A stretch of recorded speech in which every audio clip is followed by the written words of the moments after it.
everybody, we are live at UFC Mexico, miles up into the sky. What a wild place to have fights. I'll tell you, man. These guys, some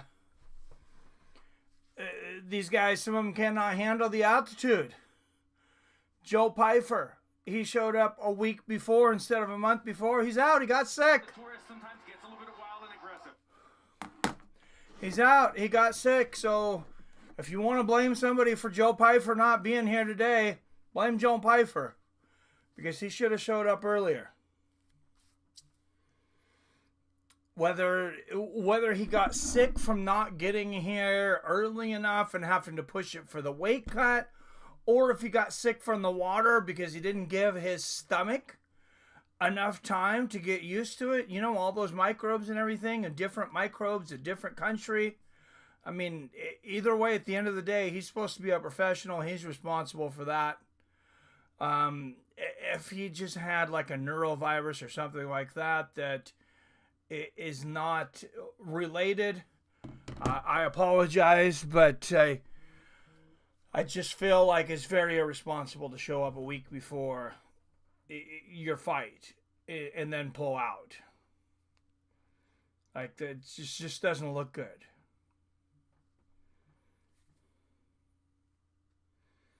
Still a lot of good fights on this card, though. Of course, they got to bring it. When they go to these other countries, they got to bring it. They got to give you the best that Mexico has to offer when they're in Mexico. And, of course, Brandon Moreno, one of the best Mexican fighters, probably in the history of the UFC, former Flyweight world champion. We got Manuel Torres taking on Drew Dober in the co-main event. Somebody got promoted up. What's up, Kelvin? What's going on, my man? Jason Kagan, welcome to legality. Yes. What's up, Jim? Haven't seen you in a while, brother. What's going on, my man? What's up, Roberts? I made my picks for Verdict last week, Jim, and I can't even figure out who won or if they were counted or, man, that app has been sloppy lately. I really liked that. It was really fun. I wish they would get it together there. I don't know what the issue is. You would assume the longer they were in business, the longer they were doing it, the better they would get. Doesn't seem to be the case.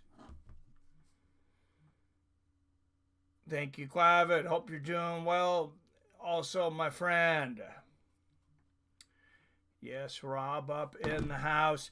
Manuel El Loco Torres. For those of you that aren't super familiar with this guy, he brings the action. He's a knockout artist. He's facing another Finnish artist, of course, in Drew Dober, one of the most exciting lightweights. Not a guy that'll probably ever be champion, probably never fight for a championship, but Drew Dober, definitely one of the most exciting lightweights in UFC history because of his explosive style.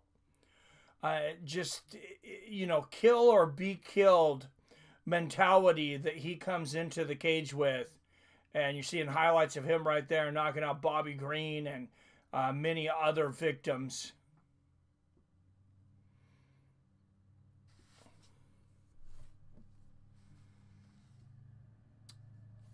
Yes, cheers, Robert. And yes, we are here, UFC Mexico. I don't know why they're here in March instead of, we're 5 weeks away from Cinco de Mayo. Maybe they have something else planned. Maybe this is when it was available. I know there's a lot of soccer games there at this stadium. Boxing, they very well may have some boxing going on that weekend. There's the steps of the Capitol in Mexico City. Beautiful city. I would love to go there one day. One of the most, I believe it's the most populous city in America, North and South America combined. It used to be at one time. I'm not sure that's still the case, but I believe it is.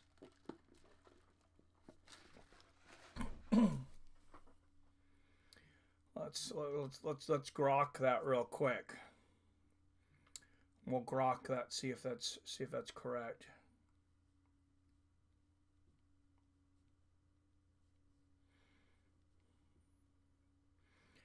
What is the most populous city in America?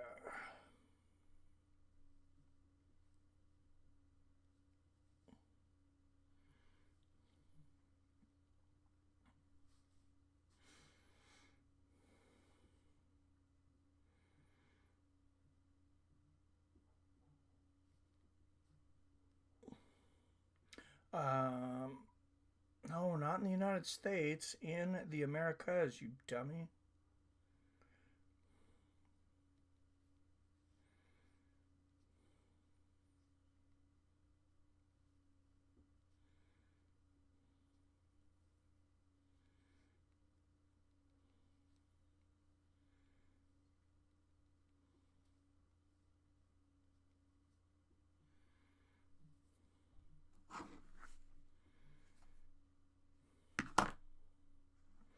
It's actually Sao Paulo, Brazil now. Okay. About 22 million. Mexico City is second. Also over 22 million in the metropolitan area. So it looks like Mexico City and Sao Paulo basically just about tied for the most populous. But 22 million, that's a lot of people.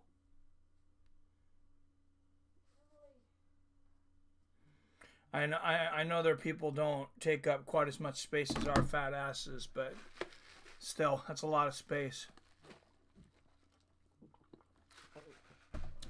Man, has Brandon Moreno been a warrior over the years.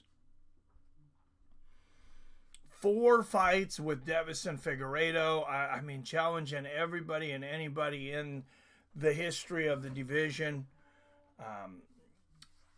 Never back up attitude, really, just epitomizes the spirit of the Mexican warrior. And Steve Erceg, this is a guy that came onto the scene finishing everybody. Spectacular finishes. Got himself a title shot very quickly in the flyweight division. Couldn't take out Alexandre Pantoja. But I imagine a win from Brandon Moreno today gets him right back in another title shot based on his last performance.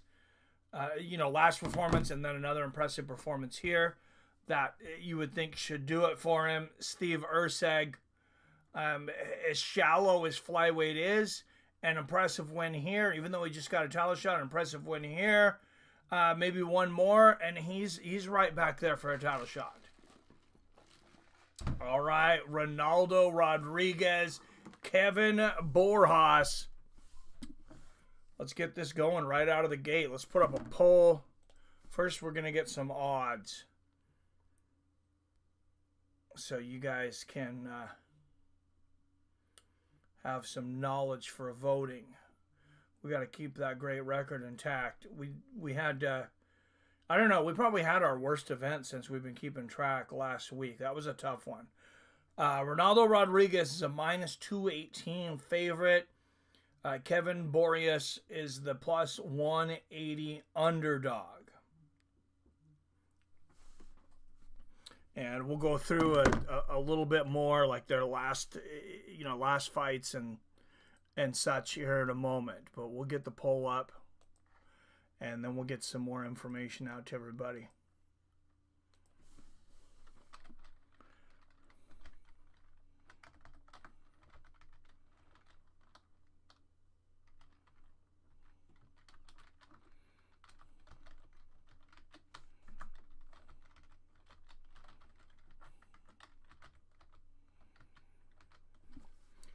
What's up, Billy? Says, I know one problem when you search for the channel and as the search brings up the show Friends, so it took forever to find us. Yeah, what is this stupid show called Friends and why do so many people like it and watch it? Seems like a dumb show if you ask me. Anyway, lost my Florida first half bet by 1 point. I'm taking that as a sign to not bet anymore today. Hey, you got to know when to hold them and when to fold them. I squeaked by last night, Billy. I thought Kentucky was going to come back in that game last night, so they were down. I don't remember what they were down. They were down by like maybe 15. It was the first half, and there was a 13.5 point spread. So I thought, okay, I'll take that. I'll take Kentucky. Give me the 13.5 because, like, I thought they're probably going to come back. If anything, it'll end up being close.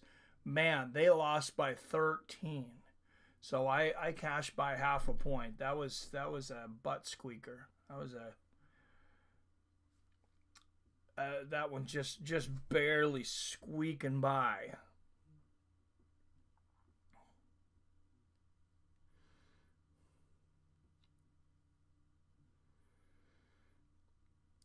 But I'm going to get you some stats for these two fighters coming up next.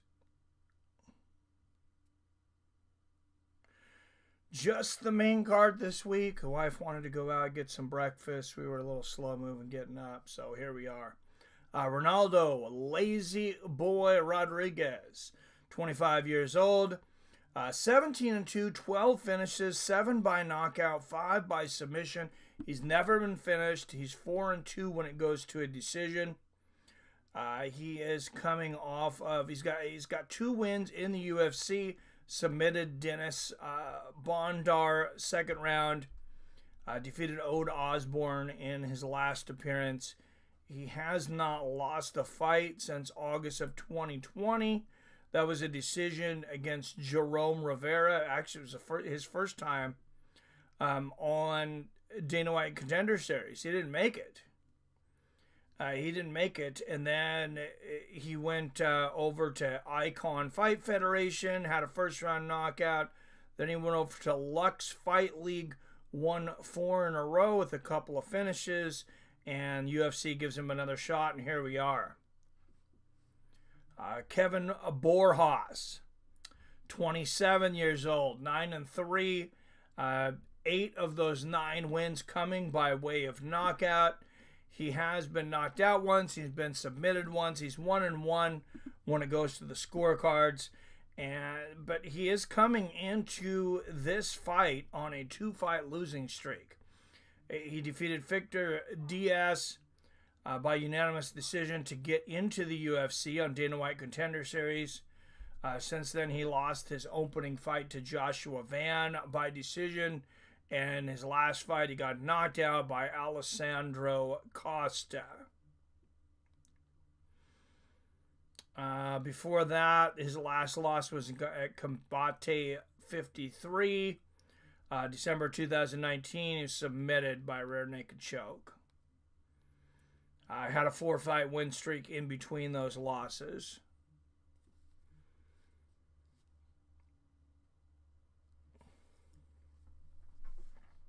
So I don't know. Personally, I like Rodriguez looking at this. But I don't want to sway you guys. Rodriguez, 7-fight win streak, 4 first-round finishes, finished 12 of 17 wins, 7 knockouts, 5 submissions. This seems like it might be a good bet, to be honest, Billy. I didn't do a ton of research, so why isn't Pantoja fighting on this card? I guess that's a good question. Maybe it just doesn't line up right. And who's going to challenge him, though? I don't know. Word that Bama will blow Duke's doors off. Really? Hello to everyone. Let's have a great night of Fights with Friends. Thank you, E-Combo. Hello, sir. Hammer in Michigan at spread versus Houston tomorrow. Or Michigan State spread. Nice. All right. Kevin Borjas, 2 years older at 27. Rodriguez, an inch taller at 5'6". He missed weight by a pound. Mr. Rodriguez came in at 127, and Kevin Borjas will have a 2.5-inch reach advantage. Yeah, Bill, I have a bet on Bama tonight, so I hope so. Oh, mama tonight. I just bet Rodriguez to finish by TKO or sub. at plus 225. Already broke my no more betting today rule. Hey, you're not betting anymore on basketball, though. I mean, what does that have to do with MMA? I say nothing. All right, guys, it is UFC Mexico. We are finally back in Mexico City. And out of the blue corner first, a plus 135 underdog out of Lima, Peru. 9 wins against the 3 losses. Kelvin Borjas. Interesting stat there. 3-inch reach advantage. Fighters with a 3-inch or more reach advantage win 56% of the time. I don't know that that's a super important stat. And out of the red corner, he is a minus 160 favorite out of Coatzacoalcos, Mexico. 11 wins against 2 losses. Ronaldo Rodriguez. I even like the money line on Rodriguez, Billy. I can see why you went with the other because you get, you get big plus money. But I like him at minus 200. I just really like Rodriguez in this fight. I don't know if I'm missing something, but I'm surprised he's not a bigger favorite. Hey, Herb Dean is back. Herb Dean, the referee for this one. 10 up in the chat. Don't forget to hit that like and share button. And let's get this thing off. UFC Mexico kicks off in 3, 2, 1. Let's fucking go. Rodriguez in the green trunks. Borjas in the black and red. Rodriguez moving forward early. I like the feints already with the kicks here for Ronaldo.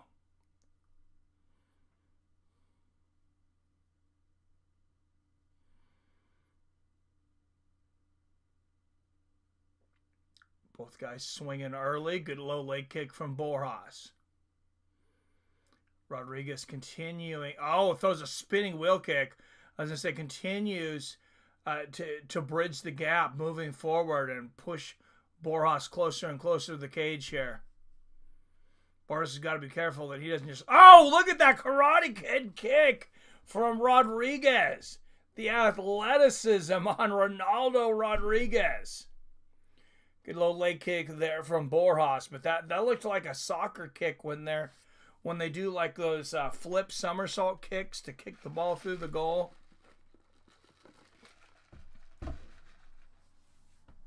Oh, Rodriguez he is coming for blood. Oh, what a shot! Right hook from Borjas. Floors Rodriguez temporarily. Rodriguez rolls over and stands back up and calls Borjas to keep coming. And there's a right hand on the chin from Borjas. Oh, both guys striking. Wow. What a start to this. Neither one of these guys has any common sense as to stop fighting when they get hurt. And that could make some exciting fights. Rodriguez continuing to move forward. There's a big body shot for Rodriguez. And Borjas might be having some issues with his shorts there. It's the second time I've seen him pull those shorts up. Man, there he does it again. You got to really make sure that things like that aren't bothering you before you start. He just pulled them up again.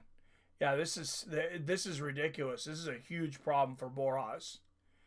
You should never have to be pulling up your trunks in the middle of a fight. And he just about got clipped with a spinning wheel kick from Rodriguez.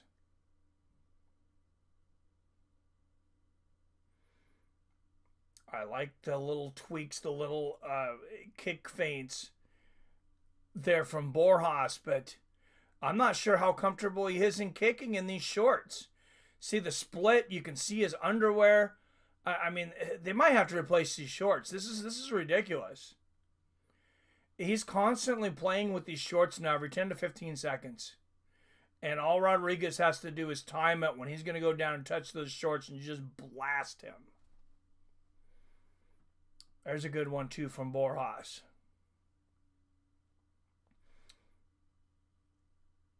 Oh, Borjas catches that low leg kick. If I'm Rodriguez, I'm looking for that right uppercut down the middle. Let's see a couple jabs down the middle, and then I want to see that right uppercut through the guard of Borjas. Oh, good 1-2 there from Borjas.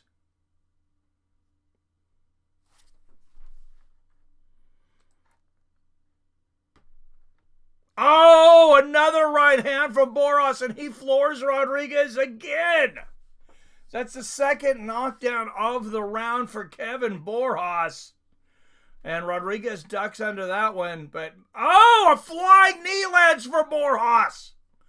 Rodriguez is getting lit up in the first round, and he does not care at all. Lands a right hand and a left hook of his own.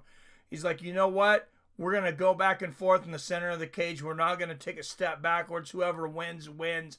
But we're going to entertain the fans right now. And you got to respect that. 50 seconds left in the first. Oh, nice little... Oh, another flying knee from Borjas after a little sweep kick from Rodriguez. And Rodriguez now forced to go to his wrestling. Diving down for this takedown attempt is... Borjas, those shorts are practically non-existent. I don't know what the deal was with those shorts on both guys right now. I don't remember seeing so much of fighters' underwear in this slit here. This is not ideal. And there's a takedown for Rodriguez with 10 seconds left in the first. He's not going to win this round anyways, so yeah, he might as well figure something out that might help him in the next few rounds. 10-9, Kelvin Borjas, easily. Just got my verdict picks in at the buzzer. Nice. I actually did them last night. Rodriguez kid is fun to watch, but he's sloppy. Yeah, he's gotten caught a few times, Econ. What's up, new Brandon Polly in the house? Welcome to the party. Dustin Poirier does this every 10 seconds sometimes. Just a habit fighters have. All right, I voted Borjas for the win. Sharp, me too. I have Borjas on my 5-fight parlay. 1-2 already. I need TGIS. 10-9 Borjas.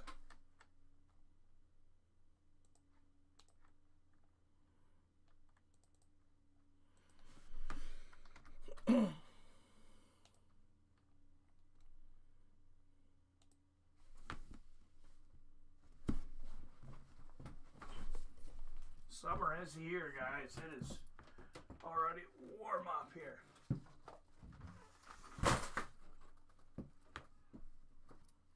I'll open my window up here in the office for a minute.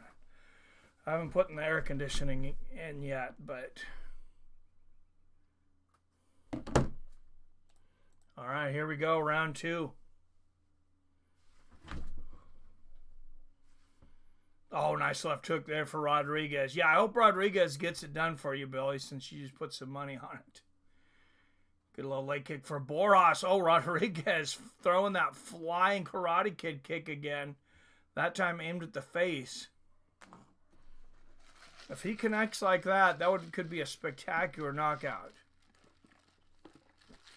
Good inside leg kick there from Rodriguez.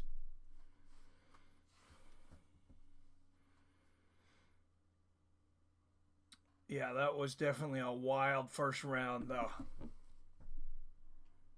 Okay, bad round for me. Hope for a bounce back. It's Seattle. Seattle, they're cloudy and rain all day for the next 10 days at least. Oh, Jesus. I'm sorry. Yeah, you're getting our kind of weather. And we're getting your kind of weather. It's nice and sunny out. Inside leg kick there from Rodriguez. Coming out a little more measured this round. Good exchange of left hands. Oh, another nice left hand there from Borjas. Borjas throws less shots. He throws a lot of straight, accurate punches. A good push kick up the middle there from Rodriguez.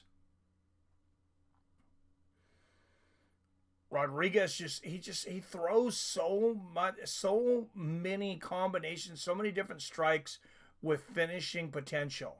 Oh, and he catches Borjas catches Rodriguez going for a flying knee there. Nice right hand. What's up, Phil D. Rowe in the house? Cheers, my friend. Cheers and beers. Oh, good one too there from Borjas. Borjas really starting to... Oh, he gets caught with a good left hook there from Rodriguez, though. Just as I was about to say, Borjas getting very comfortable in the pocket. He got tagged.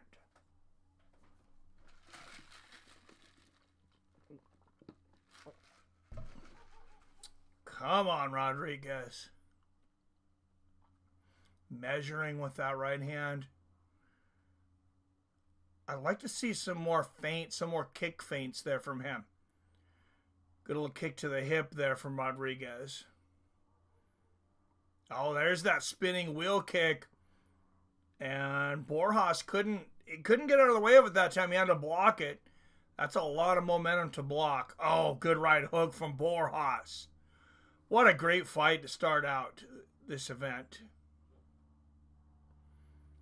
Oh, and they exchange shots. Good left hand there from Borjas, or from Rodriguez. Left hand from Borjas. Push kick up the middle from Rodriguez. That might have stunned Borjas. Rodriguez moving in aggressively, but not recklessly. Good body kick from Rodriguez. He's gotten caught a few times. He's a little more cautious now.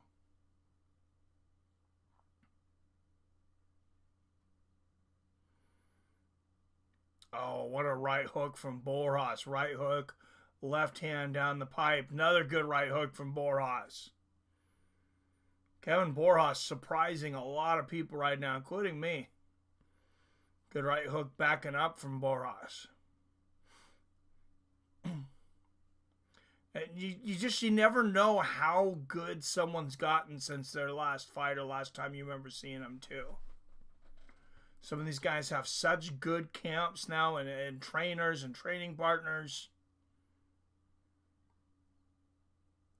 I love that jump switch kick that Rodriguez does, but it does leave him open. And there's a good one too from Borjas to the left hand. Right hook gets through for Rodriguez.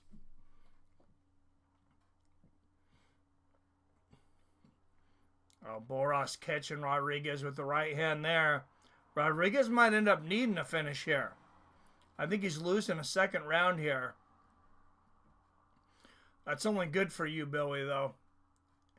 He knows he can't hold on to try to get a decision. And there's a takedown attempt from Rodriguez. A little late in the round for this. 20 seconds left of the second.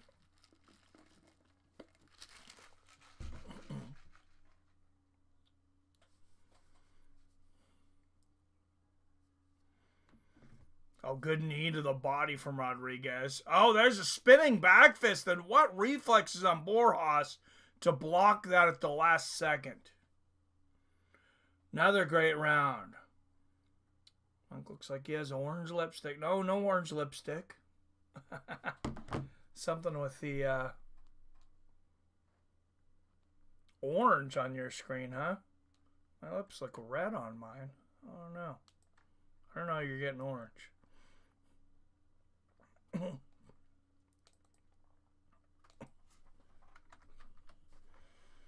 Believe it or not, I wear no lipstick at all. I'm proud of it.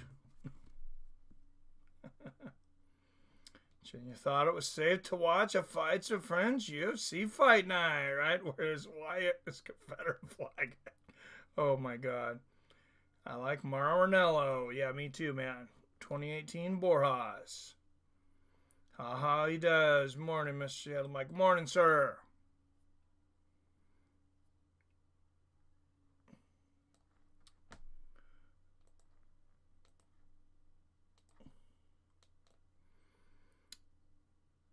He says, Maranello, F the world. Sorry I'm late coming back. Had to run and get dinner. No worries. Yes, cheers, Robert. Been on a mentally handicapped fighter. Now I believe the flying knees won't land, but he keeps hopping like he is damn Mario. Yeah, sorry about that. We led you astray, Billy. I didn't do a ton of research on this. Oh, good right hand down the pipe from Borjas. I hope it wasn't a big bet. Good left hand from Borjas. Right hook from Rodriguez. Oh, what a combination. Body and a head from Borjas.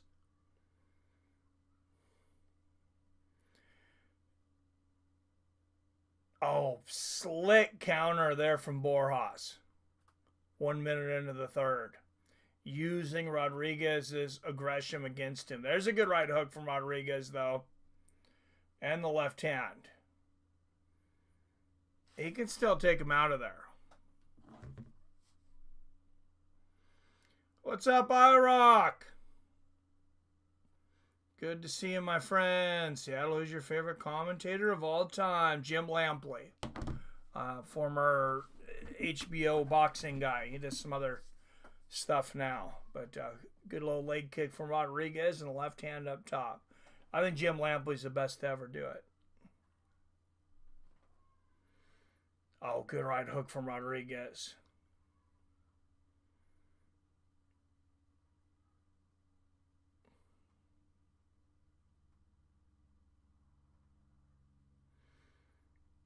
Nice body kick there from Ronaldo. And Borjas, nobody home when Rodriguez threw that spinning back kick. Oh, Borjas with a big right hand counter. And yeah, he is just making Rodriguez miss all over the place. Now you see me, now you don't. Who would have thought Kelvin Borjas was such a magician? Another good right hand down the pipe from Borjas. But Rodriguez could still take him out with one shot at any time. Good one too there from Borjas. Same thing for Borjas. Both of these guys have incredible power for flyweight. Good right hand for Borjas. Nice body kick there from Rodriguez. The over-under was 2.5 rounds. So if you took over, congrats, you just cashed. Oh, another right hand down the pipe from Borjas. That seems to be there all day for him. Marinello, yes. I need a foot of cocaine like Connor right about now. No cocaine, third. What did I tell you about that? No cocaine. Cocaine is bad. And Jim with the first donation. What's up, Jimbo? And this is the closest round so far. Even strikes for both guys, according to CompuBox. And they are swinging for the fences.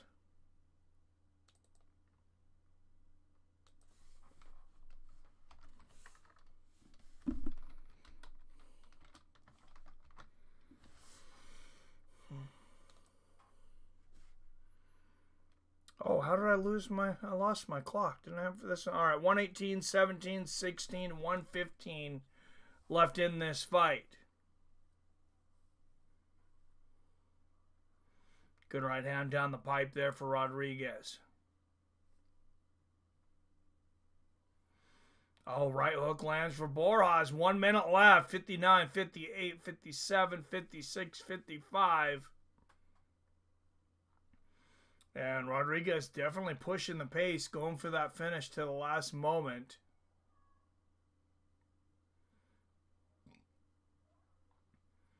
And Rodriguez keeps throwing that spinning wheel kick. It's way off. I mean, Borjas sees it coming a mile away. And Borjas just pointed down in the center of the cage and said, let's duke it out here, brother. Oh, man, and they are both landing big shots. Good right hook and a left hand there for Borjas. Rodriguez continuing to move forward and swing. There's a good right hook, lands again for Rodriguez, or for Borjas. Little cartwheel kick for Rodriguez.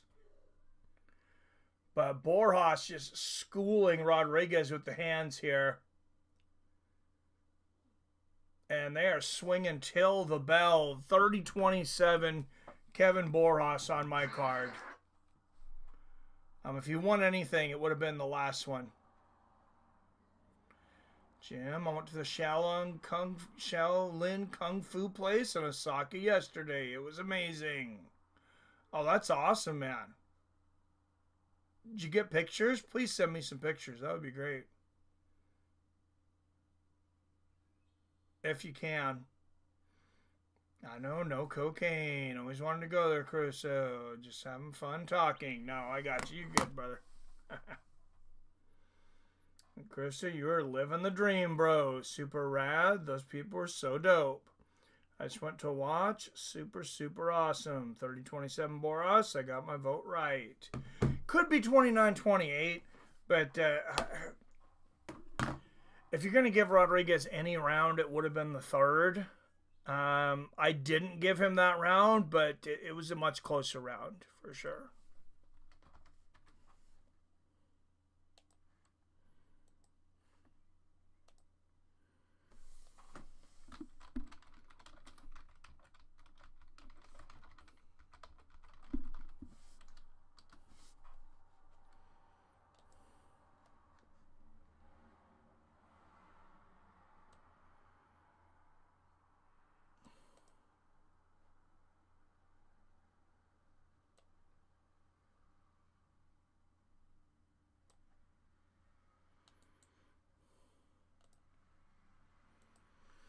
All right, let's get our official decision.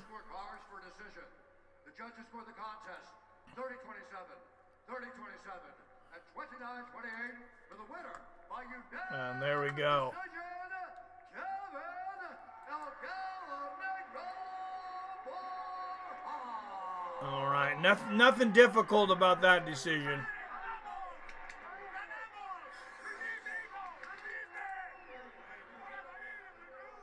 I'm here with Kelvin Morehouse. Kelvin, that was the biggest win of your career. How good does it feel to not only win a fight in the UFC, but to win over a hot prospect like that in that fashion?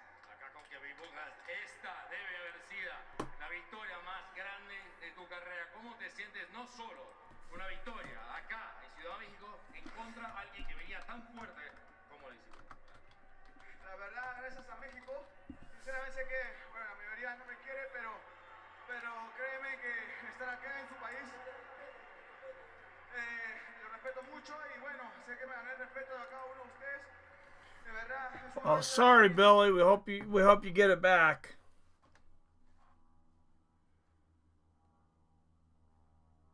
Is Ryzen 50 going on right now?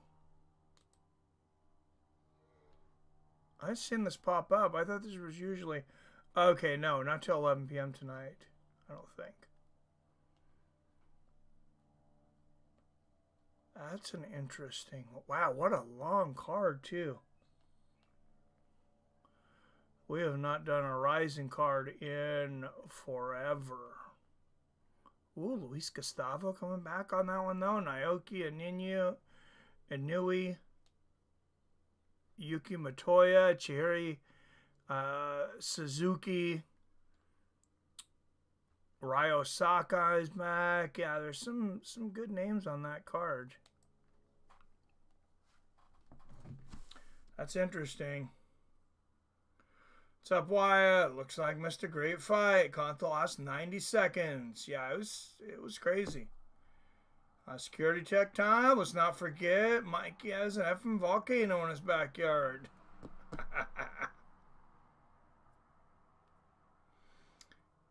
What, you missed Boras fight a special needs kid that I bet on? Like I'm a special needs kid. Oh, that's hilarious. Ate a gummy 10 milligram and floored. It's wild. Oh, I want one of that right now. Those right now. A Rising card, my best moment, falling asleep on the mic. That was a fun stream, man. That was. Hey, I got to tell you, I was starting to doze off a few times on that one too. For those who don't remember, me and Billy did that card. God, I think it started at like 11 at night or midnight my time, and we went literally till like 8 in the frickin' morning. There is Kevin Gastelum in the crowd with his girlfriend or wife, I'm not sure which, but he should be fighting tonight. There's Julio Cesar Chavez and Alex Pereira having a moment of respect there. Two legends of their sports.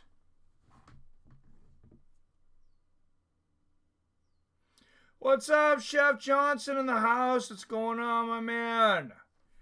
Good to see you. I was thinking of you the other night that you, because you got me those free bets when you signed up for DraftKings and you got yourself $200 in free bets. They're still doing it. They're doing it again, guys.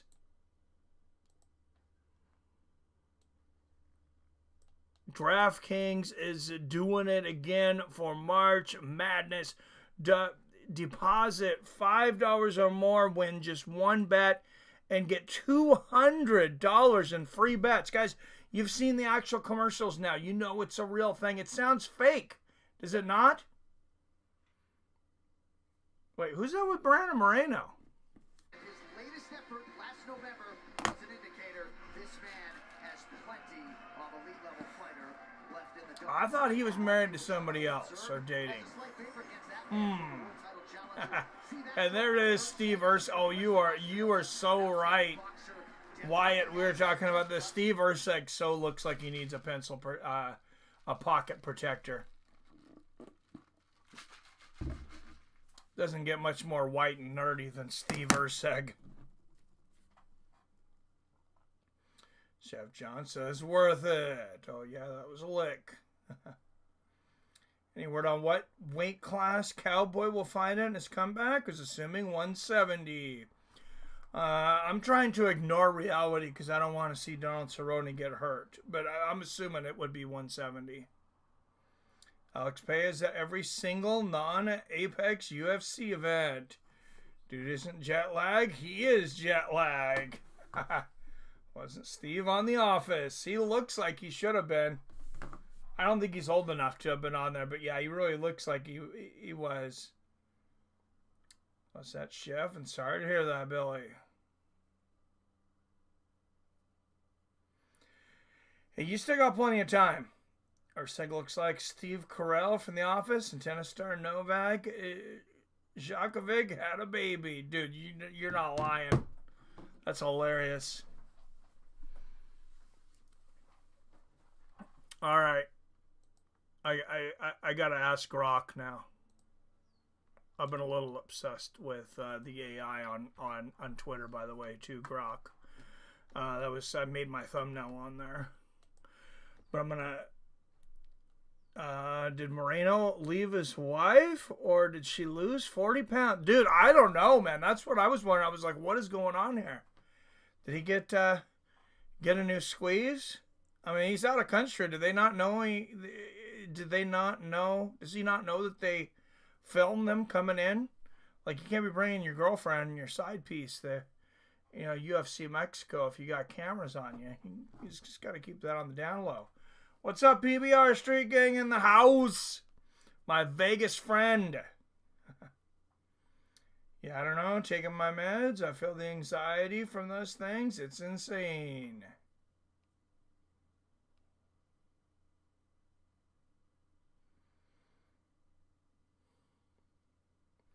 Do you not do good with the edibles? You get the anxiety? So I gotta tell you, when I first started taking the edibles, absolutely great. And I still take them. But, I mean, like, it was absolutely great, though. Zero anxiety. If anything, it was just an anxiety eliminator. And now I will tell you, though, I'll take the same amount, like, at night, and maybe I need to take more. I don't know. But, yeah, those little thoughts start to creep up, and I was like, oh, man. I'm trying to take this to avoid these thoughts. Keep the demons out, boys.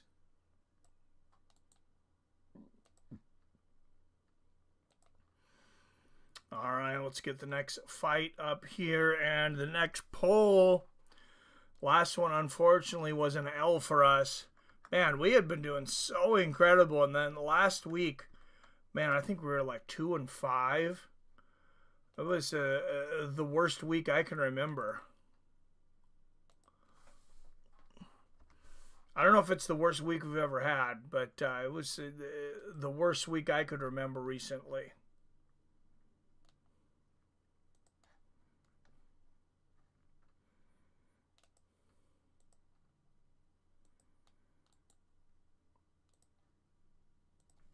So Martinez and Oliveira up next. I'll get you guys a few little stats here.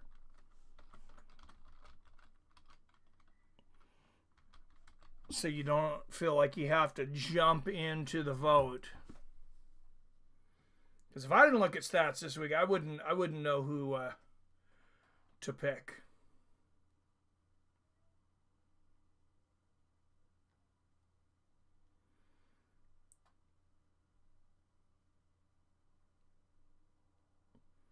First, we'll go to old DraftKings.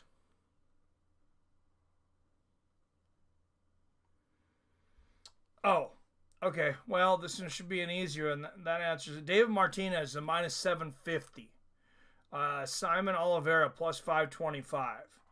So, Oliveira is the biggest of underdogs. Biggest underdog on this card by far, now that I'm looking at. Even bigger than Vince Morales, who is facing Raul Rosas Jr.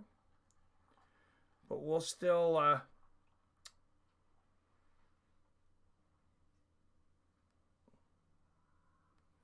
We'll still do some what have you done for me lately. We'll start out with Simon Oliveira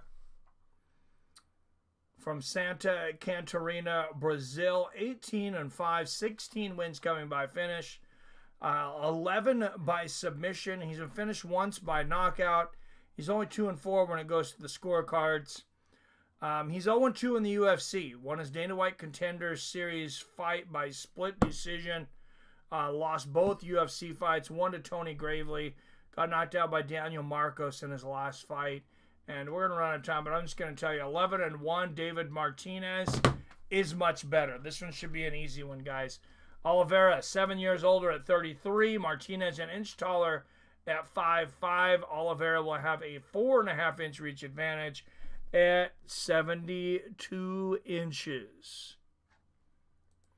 Oh, and you guys are leaning towards Simon Oliveira. Dude, guys, this should be an easy one. I don't mean to sway you guys generally, but this is Martinez. You got the wrong guy. Out of the blue corner, out of Cambarai, Brazil, a plus 410 underdog, Simon Oliveira. Like, I'm trying to get us a win here, guys. Work with me. Don't pick Oliveira on this one. Just, if you would want to get back in the winner's circle.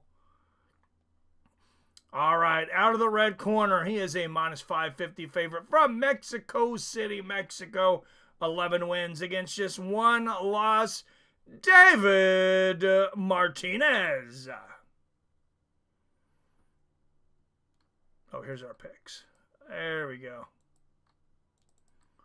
And we got a loss on the last one at 73.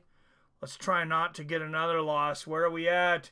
Somebody vote Martinez. We're about to get another loss. I'm telling you guys. This is Oliveira was brought in here to showcase Martinez. This Oliveira is Simon Oliveira is not a serious choice here. All right, here we go. I guess we're going to lose this one.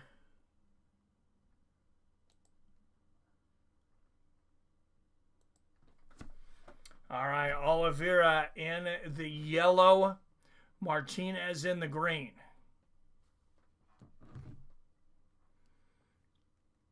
We still got a few seconds to vote, and if somebody wants to jump in there and save our pick here, Jason says, I pick Martinez all day.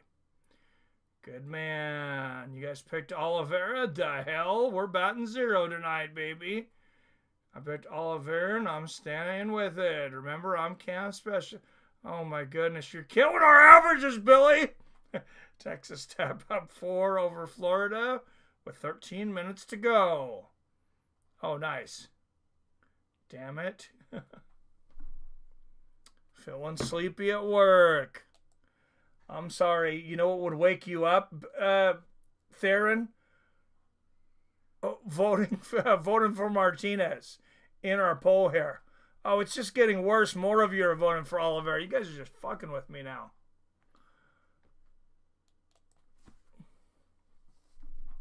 Oh, good body kick there from Martinez. Cocaine. No cocaine, Chris.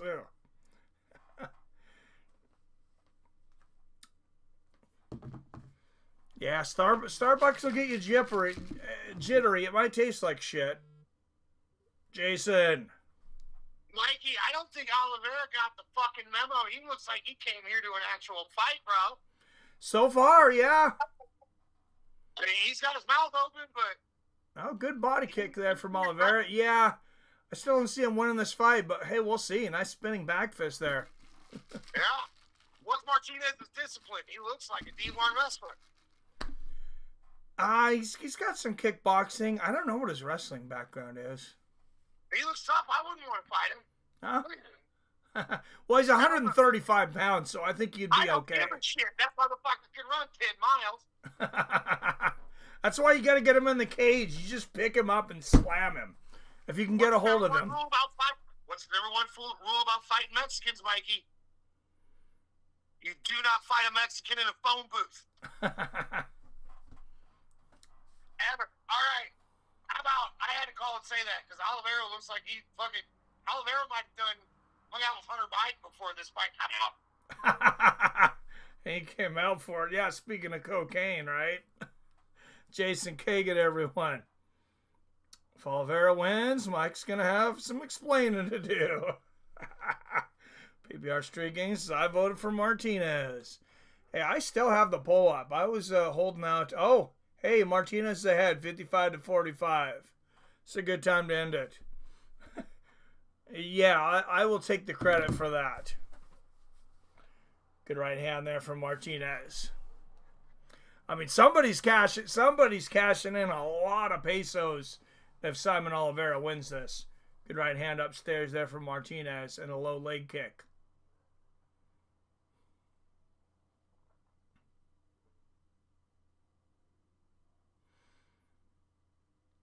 Oh, nice right hand there from Oliveira. Man, he is like tilt-a-whirl. Oliveira should change his nickname to like the Tasmanian Devil or something. He's just spinning around in circles. Good right hand from Martinez. Spinning back fist, spinning elbows, spinning whatever. He looks like he's exhausted already, though. I think that meth's wearing off. Oliveira looks like he's gassing. Martinez just sets him down gently.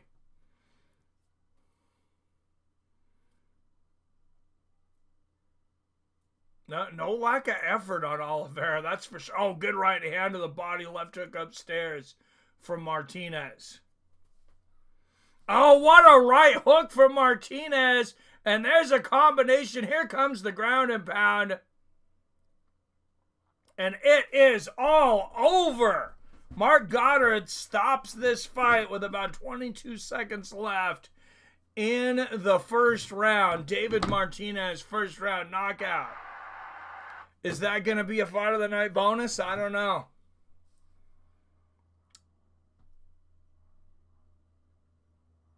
Martinez, discipline is cocaine farmer. Jay Diggs, my shoulder is killing me today. I was laying on the floor napping, half asleep last night. My 7-year-old daughter laid next to me for what I thought was a hug and jerked an Americana. Shoulder popped. Oh, no. Your 7-year-old knows how to do an Americana, though? On the other hand, that's pretty fucking impressive. I hope your shoulder's feeling better, but... Kung Fu backgrounds. Parents trained gym since the age of 2. Martinez, Robert. Thank you, Robert. I don't know whether we mad or proud. Martinez is looking pissed and frustrated. No cocaine for me. My buddy was on shit last night. Oh, damn. Are you doing call-ins? Yes, sir. Go for it. New Brenton Pauly. And the regulars, you guys that have my number, you or Jason Kagan comment. So if you guys just want to call and need to say something for like 30 seconds, just call in. Yes, I'm doing call-ins. Not sure about Mike, though. Dude, there's a lot of bums in my area, and I feel bad for them. Yeah, I hear you, Clavid. I mean, everybody's got a story, man. Everybody's got a story to tell. Then number up Billy Bob Thornton, that female Mexican sports commissioner ushering Martinez is the hottest commish I ever seen. I'm 0-2 on the day. It happens, man. Both my kids are in jiu-jitsu. That's awesome. I'm going to Bikini Bar a lot. Hey, don't spend all your money there, man. You guys have bikini bars there? What, it's just like an alcoholic bar and the women are in bikinis? That's interesting. Is it like a retarded strip bar? No. Here today at my job, Coronado Point, Laguna, at Niguel, Cali. Nice. Oh, yeah, Coronado, that's a nice area, man. No, we have the coffee shops. We have bikini baristas all over. You go to your coffee shop, drive-through coffee shop. You got to be careful and know where you're going, because if you're not expecting your barista, if you don't care if your barista is half naked or you would prefer that, by all means. But if you don't want to accidentally run into that, maybe you got the kids with you, you got to pay attention here.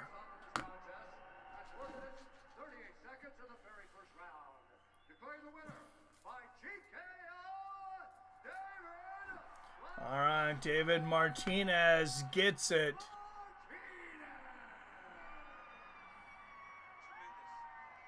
Oh man, the women dress so much better in Mexico City. And by that I mean so much less clothing. 438 winner by knockout in the first round. David Martinez, and there's a win. All right, now we're back in the winning circle. 111 and 73. 112, excuse me.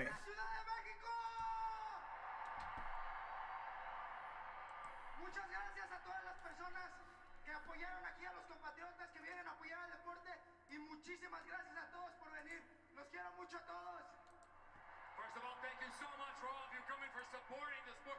Thank you for coming. I love all of you. David, let's take a look at your work. Buddy, that counter right hand that you landed was set up by some beautiful striking. Did you know that you could find that shot that would end the night for you? Vamos a hablar un poco de tu trabajo, carnal. Hiciste lo mejor durante toda la pelea, o sea, los golpes. I actually did my verdict picks too, Billy. I just hope they show later.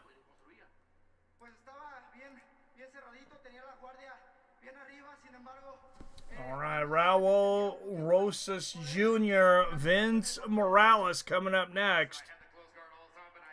Rosas, second biggest favorite on the card. Well, that was a beautiful performance. Mexico City, give it up for David Martinez.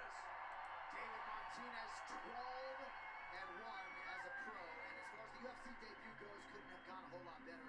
Classy individual, great family. We'll see how far he can take it in the UFC bantamweight division. Stephanie Becker, NXT Women's Champion and North American Champion. Great to have her in the building with us here in Mexico City. Also alongside her fellow Chilean, the rising lightweight contender, Mahala Ignacio. All right, guys, the young buddy, Korean Zombie in the crowd. He's getting some cheers. You know that's what those guys miss when they leave the sport. It's those cheers. It's gotta be, right? It's just gotta be. All right, I got some sweet bucks, some sweet candy on Brandon Moreno today, so I hope he comes through and win me a couple $100. There is Vince Morales warming up in the back. He's won 5 of his last 7, 16-9.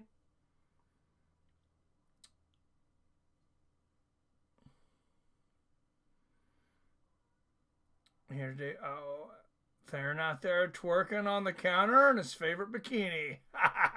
R.I.P. Hooters. Are they done? Are they out of business? We had bikini lunch ladies growing up. Not as cool as you'd think. Woof. Bikini lunch ladies, huh? I only drink 2 drinks at the bar. Yeah, that's a good limit. There's 2 drinks, or left breast, then right breast, then repeat. Making Hottie a flower crown Thursday. I legally photographed the bartender. What have I told you about admitting to crimes online, Theron?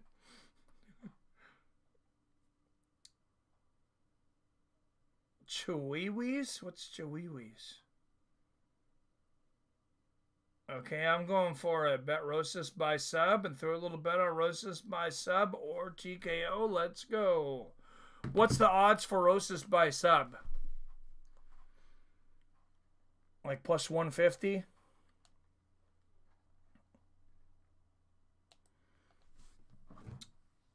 All right, guys. Rosas is a huge favorite coming into this fight.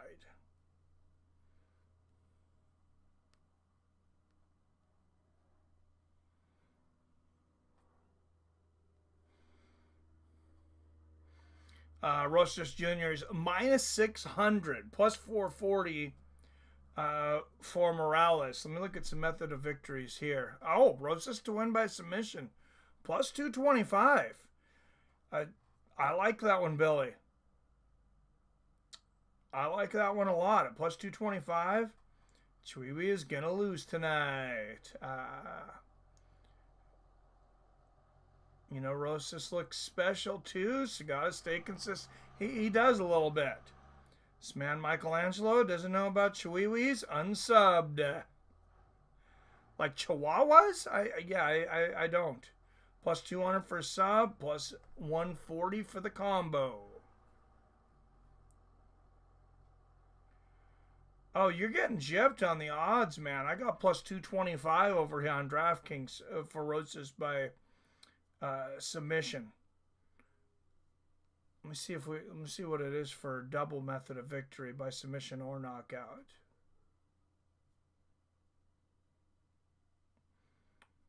Plus 165. Okay.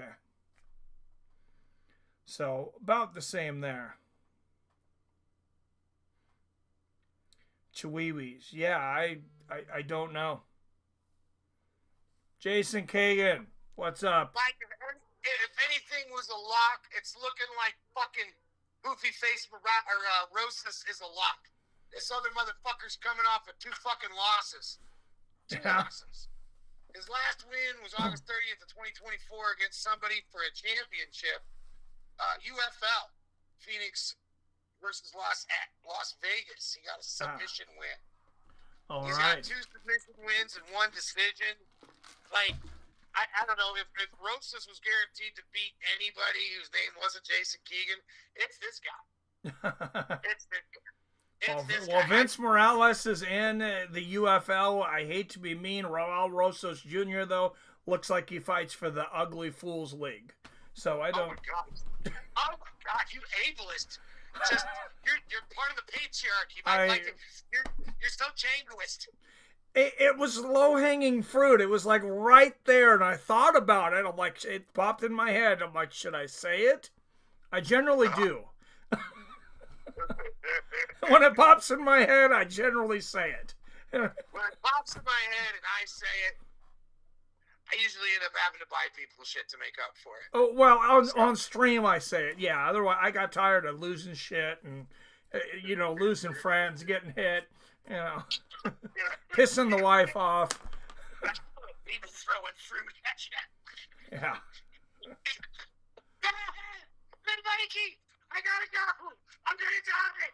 It's the big one. All right. All right, here we go. Raul Rosas Jr., Vince Morales. Did how you not know the world's ugliest man's catchphrase? I don't. Youngest fighters on the current UFC roster. Oh, it is Raul Rosas Jr. He's the youngest, huh? Interesting. Rosas struggles with good grapplers, and Vince is decent. He might get his back taken and subbed. Hope not. Billy bet on Rosas.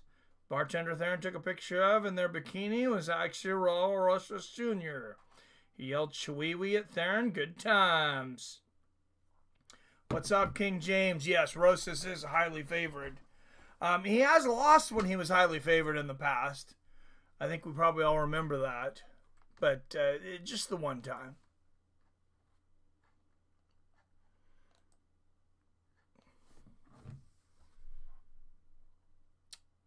Billy, Jason, can you believe Mike missed Chihuahuas? Yeah, I need to know what is going on with the Chihuahuas.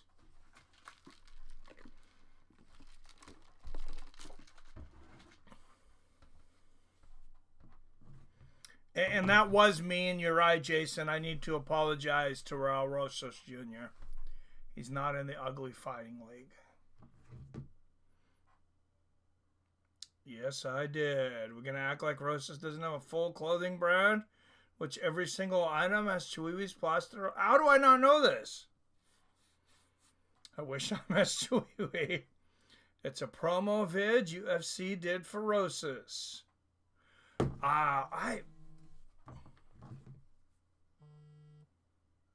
Tell me about it, Jason. What am I missing?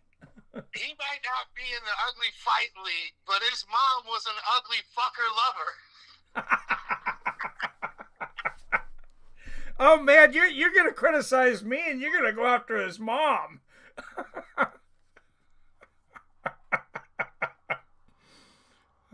Oh God, yeah. Oh, I'm gonna go to hell. But I'm just picturing this now. How ugly is Raul Rosas Jr.'s dad? Somebody find me a picture of. Oh, well, we're really going to hell. He's definitely never coming on here for an interview. You also screams Chihuahuas in every single interview. Mike's never seen a Rosas interview. The disrespect. Yeah, I need to start watching more interviews and things again. Of course, I'm always watching the fights with you guys every week. I used to listen to a lot of MMA podcasts, and then I just started listening to a lot of different podcasts, like Lex Friedman. A lot of that, some true crime and stuff. I just didn't want to get burned out on MMA stuff, but yeah, I need to get back into some of them. Rosas Jr. is in the looking like humpback at Notre Dame, and Jose Aldo had a baby. Oh, jeez. Texas Tech about to upset Florida. Oh, damn. Oh, Jesus. Jason just sent me a picture of Raul Rosas Jr.'s dad. Is it mean to post this? Oh, I checked it. Jason. I'm having conflicting feelings about posting this. He's not the ugliest guy in the world, I guess, but you can definitely tell where Rosas gets his nose from. I'm sure he thanks his dad on the daily for that. All right, let's do it. We're going to get it up. I'll put it up here.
All right. There is Raul Rosas Jr.'s dad.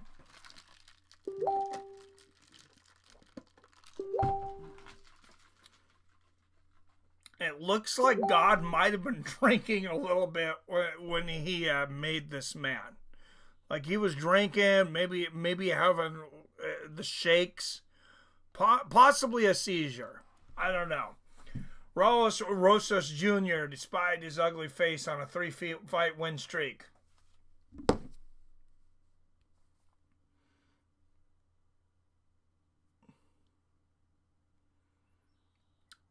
To the Googles. What's up, Jim? Better make some money because he's going to live the bachelor life with his hand. Oh, my God. This is do it. Yes, sir. Rosas has a funky bone structure. Imagine Raul bald. Pray for Raul's hair. I don't think God would do that to him. He would not make him bald on top of that. That would just be mean. Hey, at least God gave him the ability to fight. Imagine this kid's life if he couldn't defend himself. All right, Vince Morales, 14 years older at 34. Rosas is the youngest fighter on the current roster at 20. Rosas 2 inches taller at 5'9". Morales has a 3-inch reach advantage. And you guys had better have picked Rosas on the poll. There we go.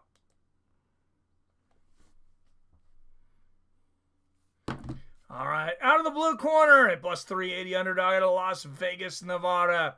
16 wins against 9 losses. Vince Morales. That's the male version of when you wake up next to that one girl where you go, damn, what did I drink last night? Good thing women don't care about looks. No, that is quite the stuff, muffin. Snowbird and Pot-Roast is a cool guy. Oh, yes, he is. And out of the red corner, a minus 520 favorite out of Las Vegas, Nevada. 10 wins against just 1 defeat. Raul Rosas Jr. All jokes, Raul. Please don't choke me out. Sloth from Goonies was a cool guy, too. But, you know, there's the whole yep anyway. Wow, Sloth. I'd say he's better looking than Sloth from Goonies. I mean, come on. Chiwi is a word him and his friends made up to make each other laugh. Does anyone think man strength will be a factor in this scrap? Could be.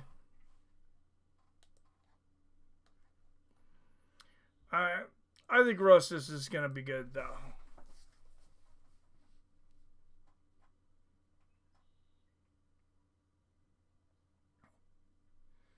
Oh, good push kick to the body from Rosas. Yeah, and you never know when these guys are going to get their man strength. How old's Chase Hooper now? 25, 26? I feel like he just got his man strength like last year. And you could see it happen in that Slavoklas fight, him against Borshev. Oh, nice right hand there from Rosas. 4:20 left in the first. Oh, brilliant combination there from Rosas. And he dives for the takedown. He's going to pick him up Matt Hughes style and dump him in the center of the cage. I get disappointed that more fighters don't do that anymore. The Matt Hughes thing where you hold them up in the air and let the blood flow to their head and then run them and slam them down. I like Raul Rosas Jr. Respecting his elders there. Now let's win Billy some money. Guy with a prank channel called Top Notch Idiots. They prank Rosa pretty good. Those meanies. No. Days going by smoothly so far. I'm in an 8-hour shift, 2 hours, and pot or alcohol till Tuesday. Oh, no pot or alcohol till Tuesday? Are you broke? What's the problem? Growing up with Rosas' face and shirt, he learned to punish others. Yes, sir. Oh, he was an angry kid. You know, he's like, you know, whatever God made me, I'm gonna punish. I'm gonna take it out on whoever messes with me. Oh, Morales looking for a guillotine from the bottom here. Rosas almost jumped into it, almost helped him with the leverage there, but then I think he realized where his body was at, and he's out of that guillotine. Rosas on top now. Some of the slickest jiu-jitsu in the 135-pound division, and that's pretty crazy being he's only 20 years old. Experiencer has 11,355 already. Wow, what the hell? Holy jeez. He must have called it on the dot. Knockout round. Upset.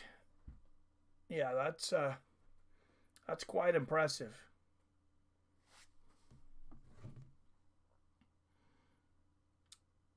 Rosa seems like a pretty good kid. Yes, he does. Rosa's kid will go to the mat. Might turn on the audio. The crowd is screaming chewies. All right. Fingers crossed for you, Billy. Hope you win. Yeah, get that sub. Get that sub, Rosas. Beat that money out of Morales. Steal his lunch money and give it to Billy. Yeah, Morales did a really good job there of clearing the hooks using his hands to prevent Raul from really being able to secure himself. But Raul's 120 left in the first.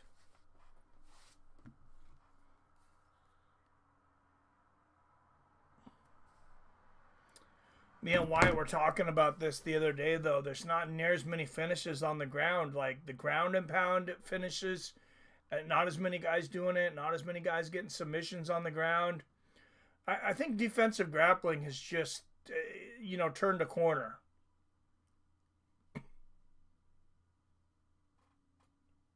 Oh, Rosas looked like he had a great position there. Morales is out. Rosas Jr. now north-south, dominant north-south. And Morales tries to reverse this. Rosas is going to roll back on top. Now on the bottom, Morales and half guard. That was a weird little transition there. Morales lands an elbow to the ribs there. 20 seconds left in the first. Oh, and now Morales with the guillotine attempt. Remember, he was working on this earlier.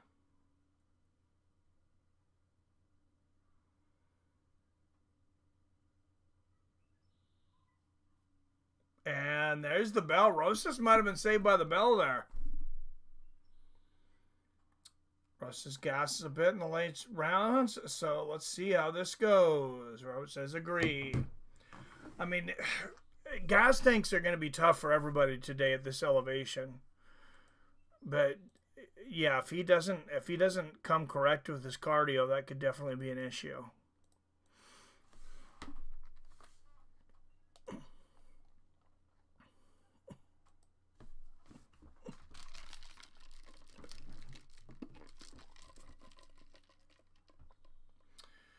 If it were one 15-minute round, there would be a lot more submissions. Oh, totally agree. Totally agree, Paulie. But you would also, I mean, you almost have to have checks and balances today, though, if you're going to have one 15-minute round. Because how are you going to do the stand-ups? Are you going to let somebody lay on someone for 9.5 minutes? I mean, fans are not going to be happy with that.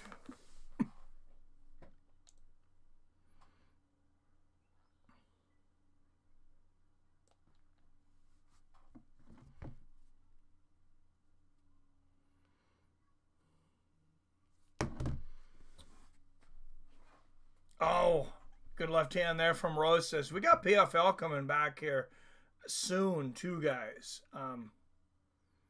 God, when is it? It's like right. It is right here. I want to say April 4th. It's like this Thursday, I think. And they are going back to the tournament style like Bellator. No more of this regular season and point stuff. It's you win, you move on, you lose, you're out.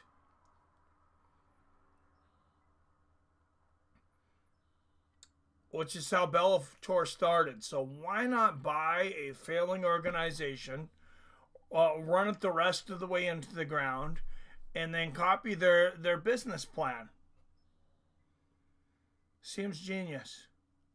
PFL, April 3rd. But no, they actually do have some good matchups coming up, though. Good low leg kick there from Rosas Jr. Left hand lands for Morales. What is April 3rd? I think it's Thursday, right? Yes. Okay. So, Fights with Friends Thursday night. Ryzen used to start every fight with 10-minute first rounds. And they had the yellow card, which if you have the yellow card, I think you're going to be okay. But you'd have to institute that, in my opinion. Or you're just going to have a lot of stand-ups, which I'm not a big fan of stand-ups, but I respect the yellow card. Maybe it's just because it's a leftover from Pride, and we all seem to love Pride so much.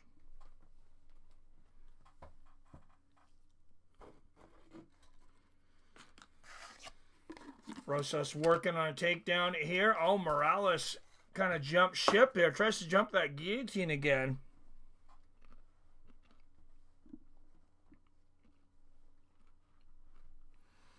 Doesn't work for him, though.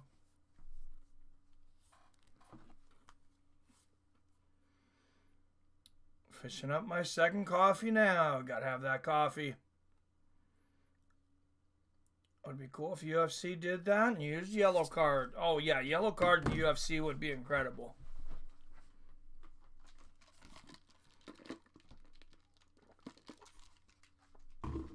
We should do that. We should do a whole card where we call our own yellow cards. You want to be like, okay, what would, where would the yellow card be here?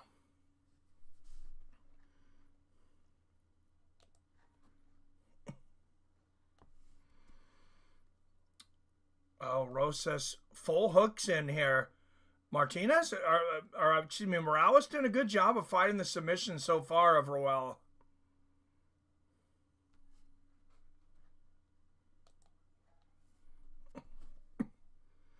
Roel's got the back now. He's got hooks in.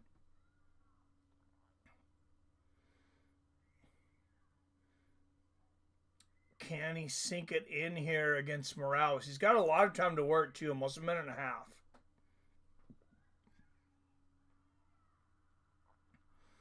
And Morales does seem to be gassing a bit.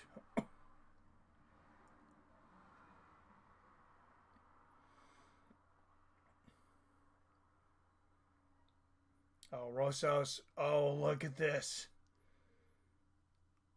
What a slick move, rolling him over here. See, he's just bunching Morales up like into a little ball here. He might even go for the crossface.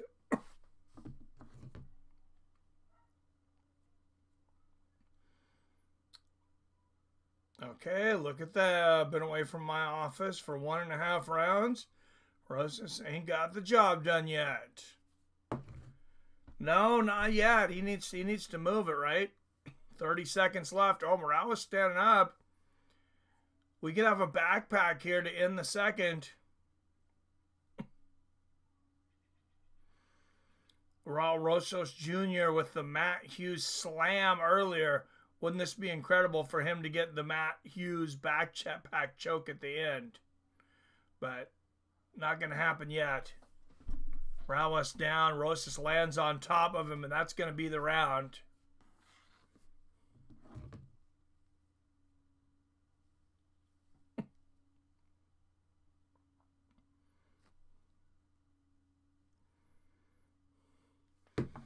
All right, third and final round coming up. Don't forget to hit that like and share button if you like what we do here. Be cool like Jim and hit that donate super chat button.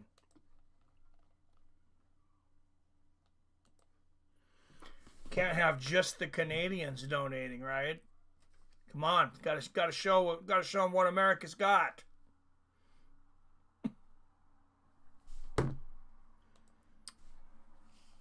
Or join our premium members, Phil D. Roll, Arcade Chaos, Brock Ellery, Jim, IROC, PBR Street Gang. A lot of these guys in here right now. I know I've seen Phil today. Jim, of course, is in here. IROC, PBR. $5 a month to join the membership and keep this channel going.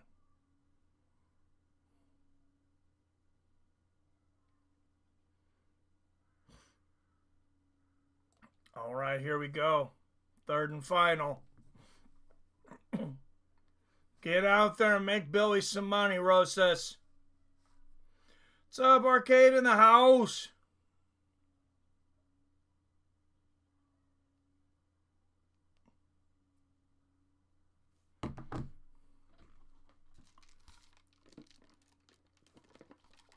Morales, the aggressor, to start the third here. A good counter right there from Rosas. Oh, head kick from Morales. I'll wake Rosas up. Rosas is pissed. He's like, what the fuck are you trying to do? Make me uglier? Go kicking me in the head. Oh, Morales looking for that guillotine. Again, this is tight. This is like a Peruvian necktie.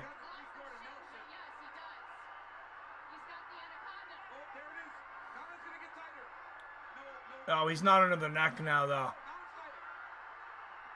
Oh, no. This anaconda is getting tight. And he's crunching Rosas' head up.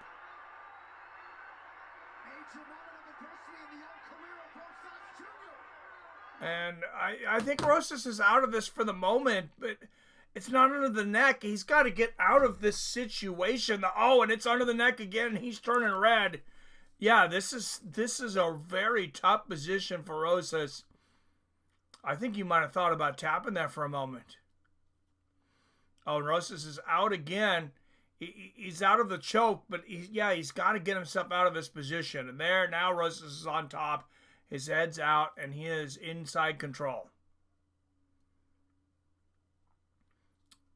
Maybe just what he needed, though, Morales, to wear himself out. Rosas just leveled up, bros. Right? Is Billy's bet straight or by finish? He picked it by finish. He combos. I called it, boys. Damn, I thought that was over. Yeah, it was close.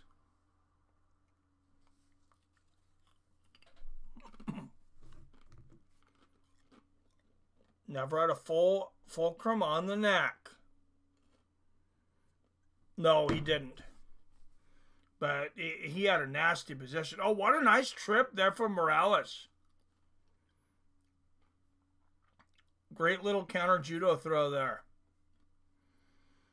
So if you picked over 2.5 rounds at minus 160, congrats, you have cashed.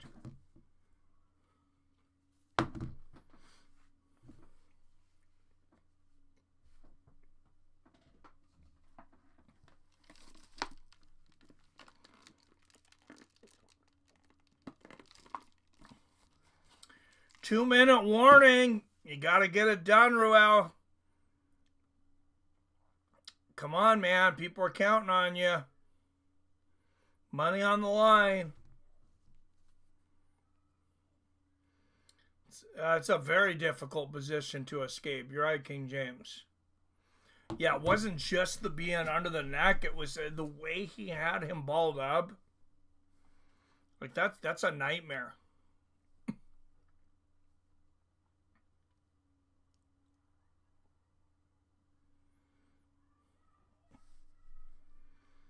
All right, 120 left in the third. And I tell you guys, we're going to have a little something special. Watch the Fights with Friends shorts coming up, because we're going to do a little something special. We're going to finish our stream, and we're going to have a special guest. The President of the United States, Donald Trump, is going to come in on the video when it's done, and he is going to tell you guys on Fights with Friends who won the bonuses. So be looking forward to that. I will put a post up too, but it's going to be a short here on Fights with Friends exclusively. Donald Trump, the President of the United States, will be here to give out the bonuses for UFC Mexico.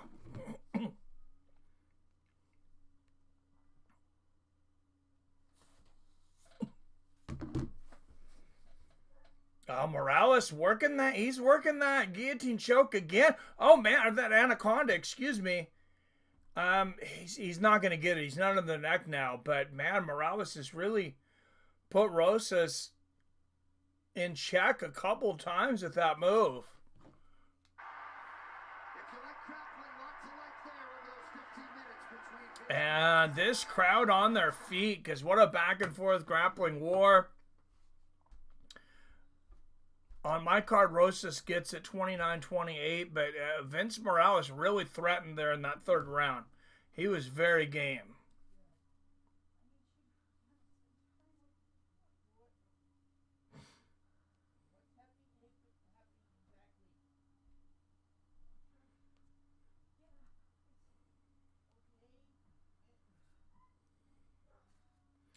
Chewy stands for Raul Russos is a pussy. Way to lay and pray. Chewy.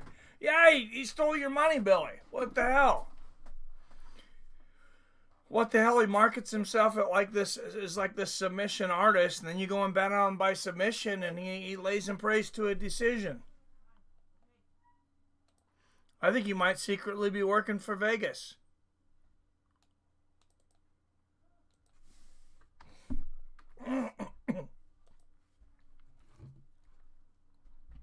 Okay, lost all money tonight at least. Can't bet on any more special people.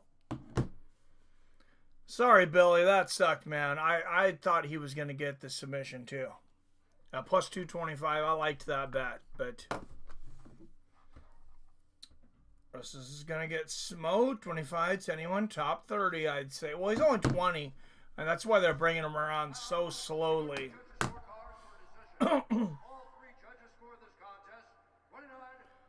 So there you go. That's how I had a 29-28. What a winnie. Chewies made me realize tonight. We need to bring back Don Fry. Hell yes. I burned my fingers. I pulled away from smoke too fast. Feel like a dumbass. Oh, that sucks. Florida came back to win. They're on to the Final Four. That's crazy, Billy. GFL Don Fry. No defense. Pure CTE. Just bleed. That's a 4-5 win streak for Mr. Raul Rosas Jr. There's the Chewy. What a weird thing. Your wrestling has always been your staple, but your striking is much improved. What do you attribute that to?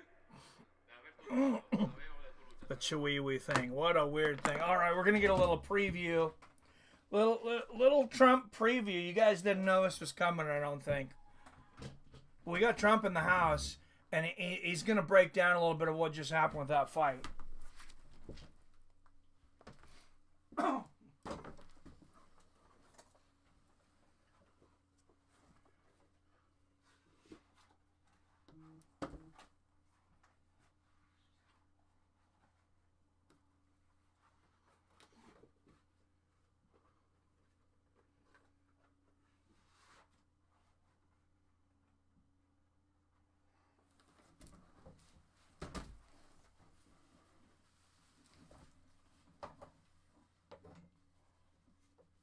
Ladies and gentlemen, presenting the President of the United States of America.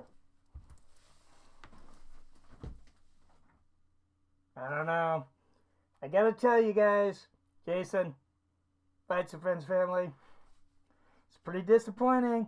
Pretty disappointing performance there from Raul Rosas Jr. He was supposed to go in there, supposed to choke the guy out. What happens? He's laying, he's praying. Who knows what he's doing? But this was not the performance we were looking for. No bonus for you, my friend. No bonus. I don't know what happened right here. But that's a shitty performance from Raul Rosas Jr. Go back to the drawing board. Go eat some Goya beans. Goya beans, everybody. You know Goya beans. Trump loves Goya beans.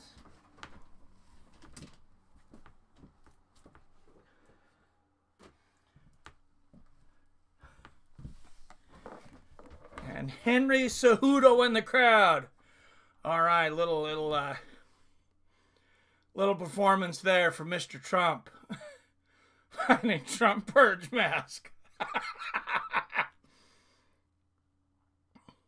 Third worst Trump impression ever. Buy a wig or what's about to happen? Trump. Not bad, actually, says Billy. Usually I got to warm up a little bit. Goya beans for the win. Oh, that lost some viewers. So apparently we know that one's not as popular as I thought it might be.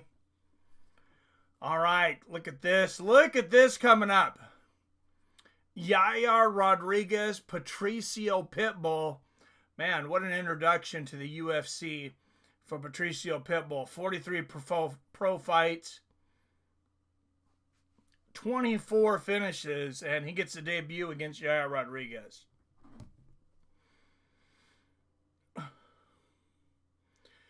Play the most recent thing I sent you on Messenger. All right.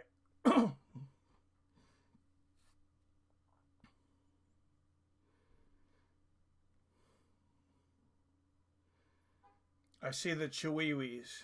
Do I need to proofread this first? Oh, the Chihuihuis. All right. We can do that.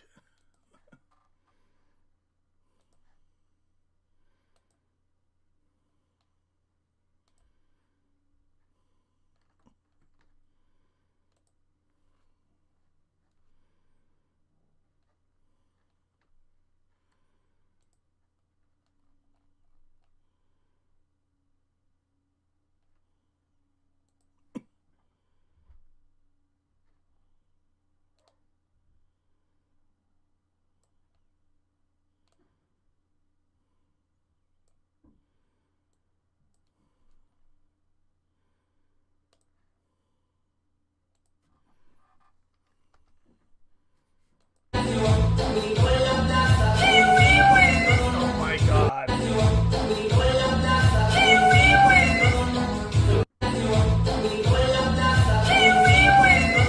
I don't think this is the flexi thing.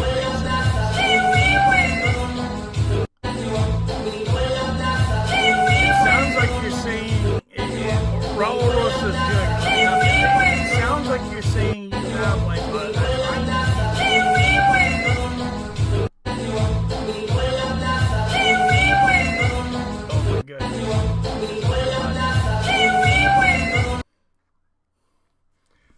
Erceg Vergara, 12-6, most significant body strikes in a UFC flyweight bout, 51.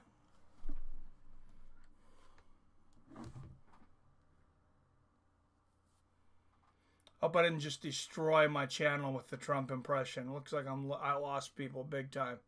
Not an endorsement, guys. I've mentioned in the past. Just a little fun. Making fun of special Mexican fighters. We've been chasing viewers away from the jump. Trump will increase our viewers, I think.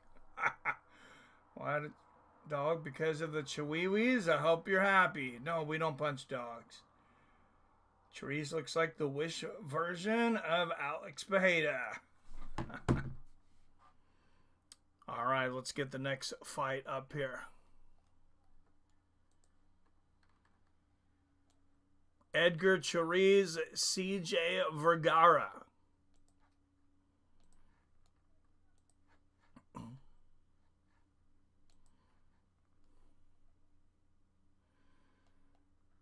That is not easy to do that impression with that mask on. That mask is suffocating. I didn't quite realize. I had put it on one other time, but I had forgot how, man, it is hot. It is very hot.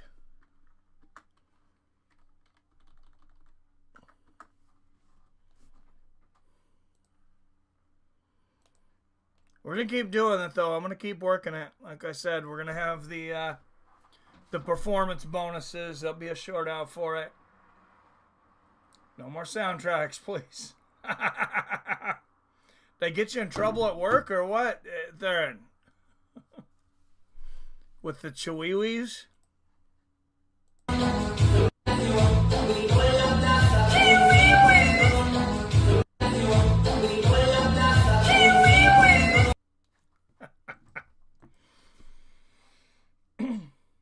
Yair is a very disliked fighter. Not hated. No one gives that much of a shit. So having Pitbull fight him first is a fast track to making him a star. A smart move, tough fight. Oh, it's definitely a tough fight to come into the UFC. But, you know, they never give these guys easy fights when they come into the UFC. That's just, you know, that's part of the game. And I don't blame them. You know, you're going to say you were the best of Bellator or PFL or whatever it is, one of the best. Yeah, come here and fight some of the UFC best. We're not going to, you know, we're not going to give you any easy matchups.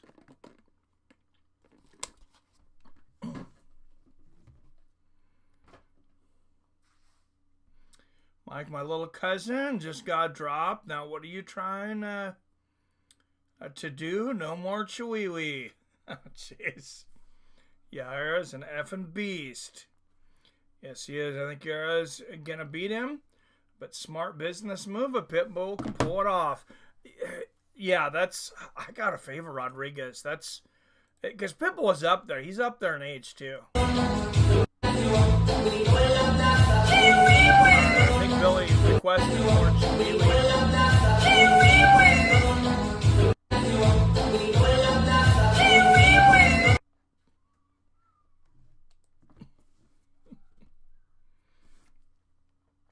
But yeah, that's a tough fight. It's a tough fight for both guys. But yeah, I'd have given Pitbull a lot better a chance 2 or 3 years ago, maybe 5 years ago even.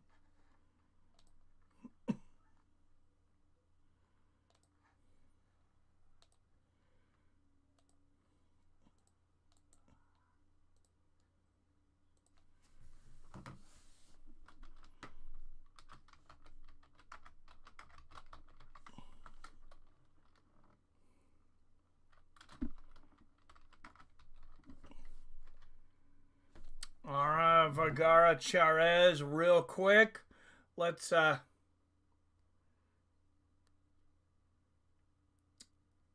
get the odds. Let's see what these guys have done lately.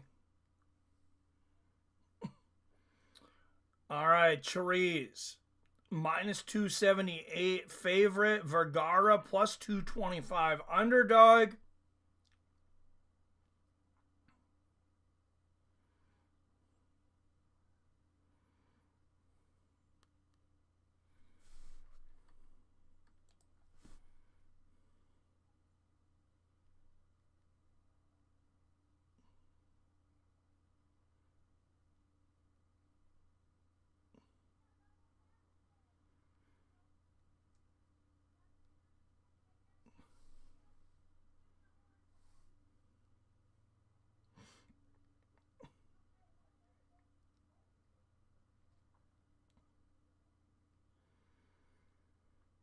All right, first we'll go with Vergara, 33 years old, 12-6, 7 wins by knockout. Been knocked out once, been subbed twice, 5-3 when it goes to a decision. He has lost 2 in a row. He got knocked out in the first round against Ramazanbek Tamirov in his last fight. Before that, he'd won 2 in a row. Unanimous decision over Vinicius Salvador and a second-round knockout of Daniel Lacerda. But like I said, momentum not headed his way. Lost 2 in a row. He's a fairly active fighter. 3 fights in 2021, 2 each in 22 and 23. He's already got, and in 24. So 2 fights in each of those years. It's, like I said, fairly active.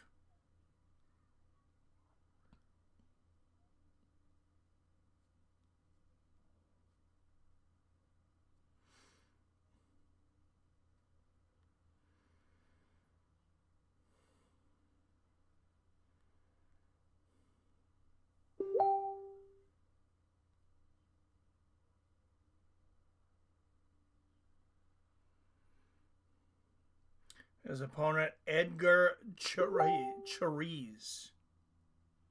I guess that's how you say that.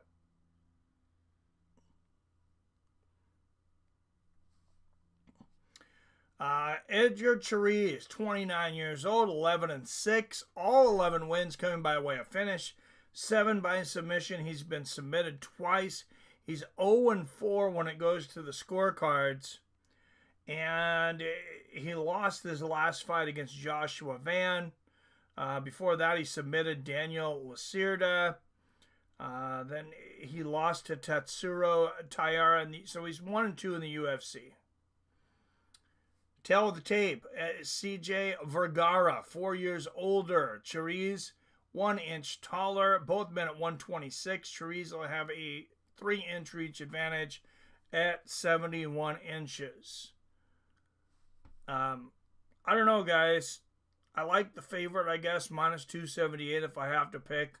But this fight could really go either way.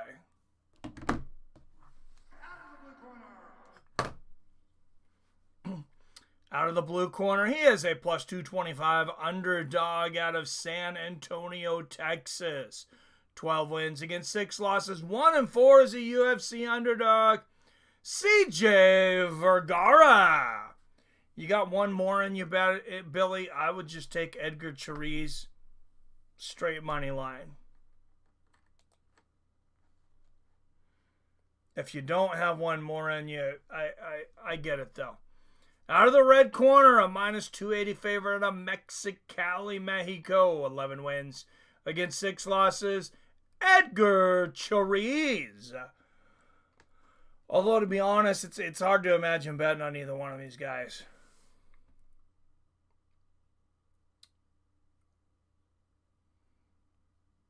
Oh, I missed a lot in the chat. I have no one else to punch. Now I'm just punching myself. Way to go, Mike. Way to go. Great. Now I just kicked a baby because of the Chewy. Oh, my goodness. We're really going to get kicked off. What's up, Ecom Boom? Speaking the language of the Matrix currently. Is that one of Elon's kids' names? Probably. That guy's weird. All right, guys. First round here. Chiriz in the white shorts. Vergara in the black.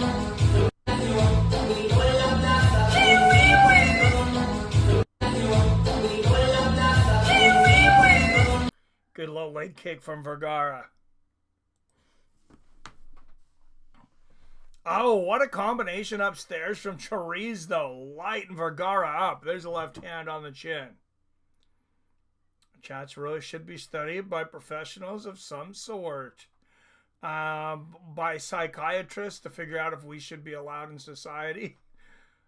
He had a stroke. At least have one. I knew it. We're in a simulation after all. I'm going full Grand Theft Auto. Yes, sir. It's his 20th born's name. Chewy Wees. Did I tell you guys I accidentally got in the wrong car? Leaving the gas station? Man, was Rosie O'Donnell pissed when I said sorry, bro. What? Did you really accidentally get in the wrong car, though? I could see that happening. You get real similar cars. You're cleaning your car out too much, Billy. You should be able to tell by all the garbage in your front seat whose car it is. Cleaning your car out too much can be dangerous. Good push kick to the body there from Vergara. I did look just like mine. Oh, shit. But I was so high before I did that. Person freaked out. Dude, you don't be driving when you're that high, though, Robert. Oh, good left hook there from Chiriz. And he's saying, come on, Vergara, let's go. He's saying, I'm going to hit you with the... Oh, Chiriz lighting Vergara up now.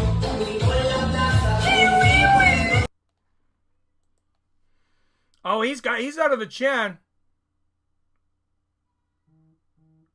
Don't tell me you didn't take this one, Bill. Oh, what a weak-ass tap from Vergara. Are you kidding me? You tapped to that. I mean, he was going to get it, but oh, my goodness. That was a weak-ass tap.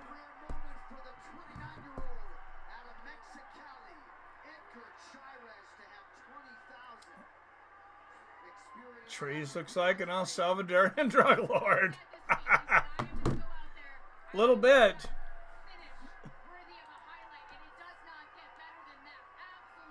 What a win for Cherise. What's up, Jason? Get the fucking truck on the phone and replay that goddamn fake-ass one-sided bullshit chokehold that the motherfucker who tapped put his head into and fake-winced. Rewind that fucking shit. I just saw that fucking shit. This motherfucker's crying over a fixed fucking fight. Dude, that looked like bullshit. I'm not gonna lie. Bullshit. Did you know that Mexico's presidential election last year, 37 presidential candidates were assassinated by the cartels? So 37?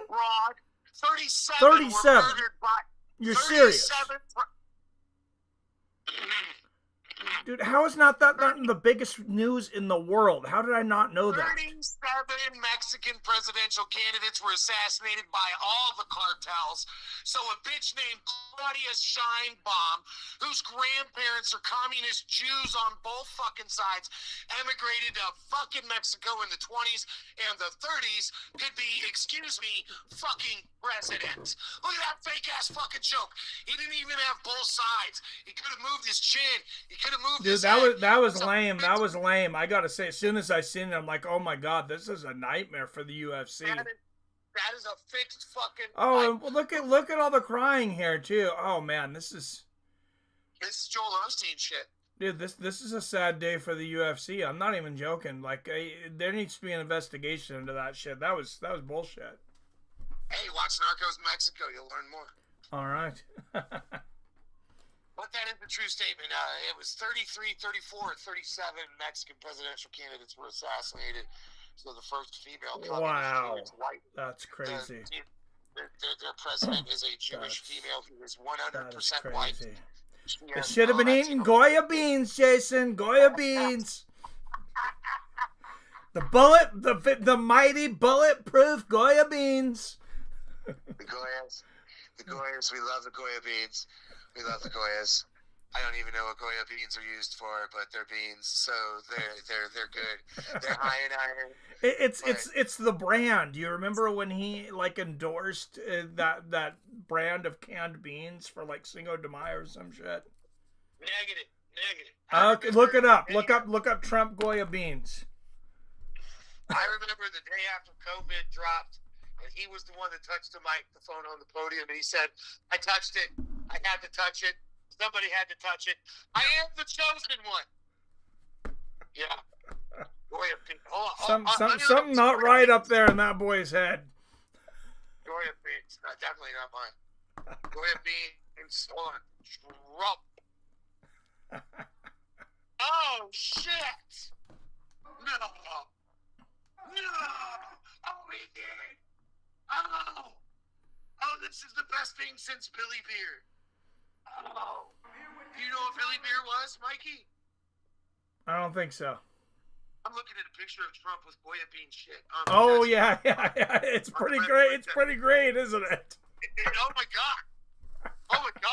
This might be, I don't know, the Last Supper, the Sistine Chapel, and this picture. They're all vying for number one. That's a pretty powerful picture of the most powerful man in the world in front of Goya beans. My daughter's home. The baby's home.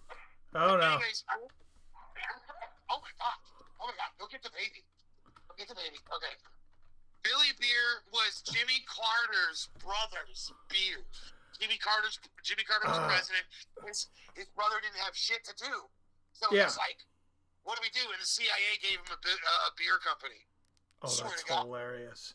Oh, honestly, that does not surprise me at all. Hey, it was the 70s, dude. They were trying to keep people from talking about the CIA killing JFK, so they were just throwing cocaine, opium, and Billy Beer. It's a problem, bro. It was a tremendous time to be alive. Oh, yeah. Yeah, that's... All right, I'm going to let you go. You gotta post your number up there so these other guys can call in. They wanted to call in. They asked you for your number. I didn't realize they didn't have it. I thought, okay, yeah, I'll put it up there. All right. Wasn't up there. You're up to being a gatekeeper, Mikey. All right. Thanks, sir. Yes, sir. Bye. Later. All right. 425-791-8730 is the number. Write it down. If you just need to call in the middle of a stream for 30 seconds, 45 seconds, go for it. All right, Robert says, I don't even have a car. I thought I was going in my cousin's car. Cousin just watched me do it and laughed. It's just fake. It's going to get picked up by ICE after the fight. No, they're in Mexico. You should be good. Should be. Wasn't even the same model car. Oh, I love it. I love it, Rob.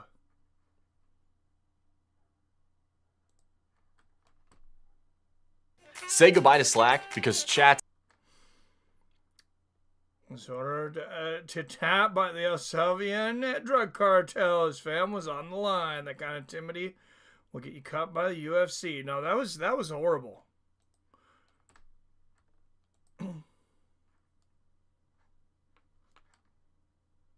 The guy's sitting on the Resolute desk with.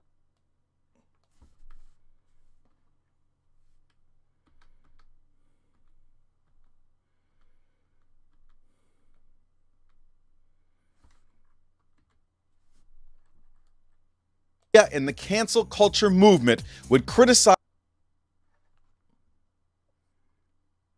I got that vote right. You did, but the community did not. Had no idea the Chihuahua song would be the official song of Fights of Friends. Oh, gosh.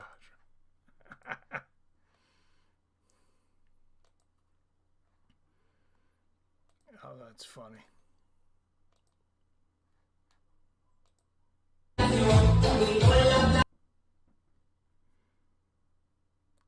Ross Halton is actually Raul's mom.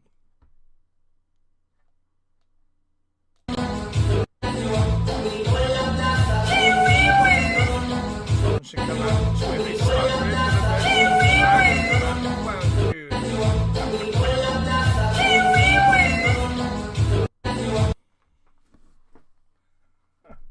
I don't think I'm helping my case this week. We had 20 people up in here. Usually it steadily grows as we get closer to the co-main and the main event. We've lost half of our people. Somewhere I'm not doing it right. But are those of us that are in here, are we having fun? That's all that matters at this point, right?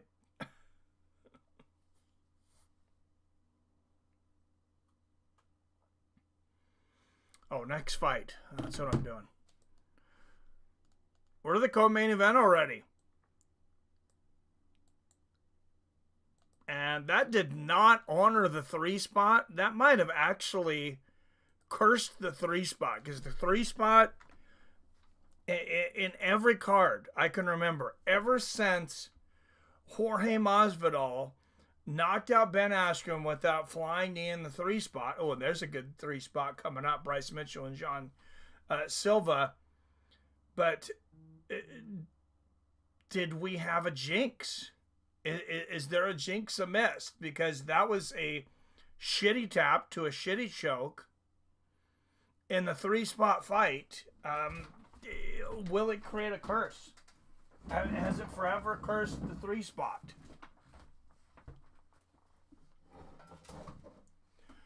Or at least for the foreseeable future. All right, Manuel Torres, Drew Dober up next. That should be a good one. 2 finishing monsters. These guys both know how to finish fights for sure.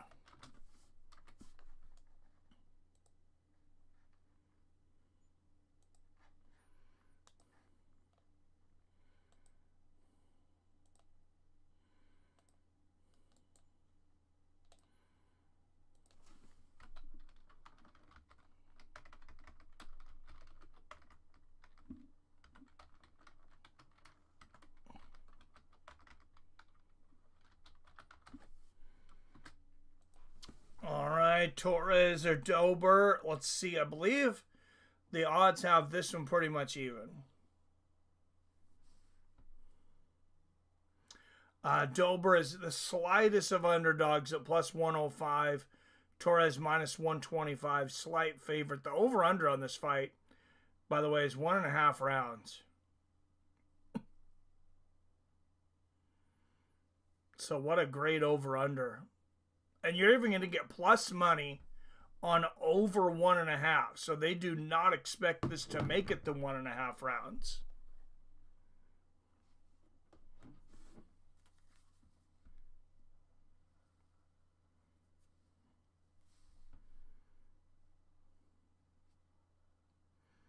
Always have fun, all the fun. Only the real ones stick around, Mike? No worries. Think you should play the Chihuahua song during the countdown each week before you start streaming.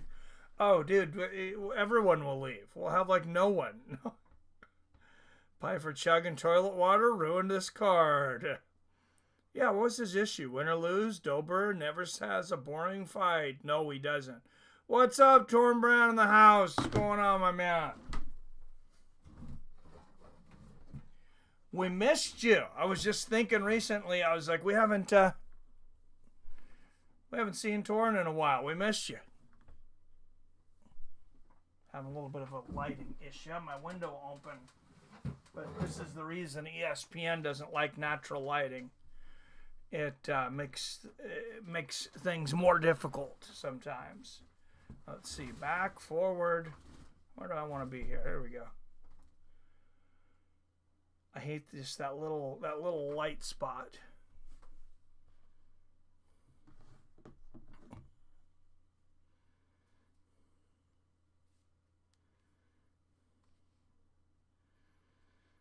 What you been up to, Torin?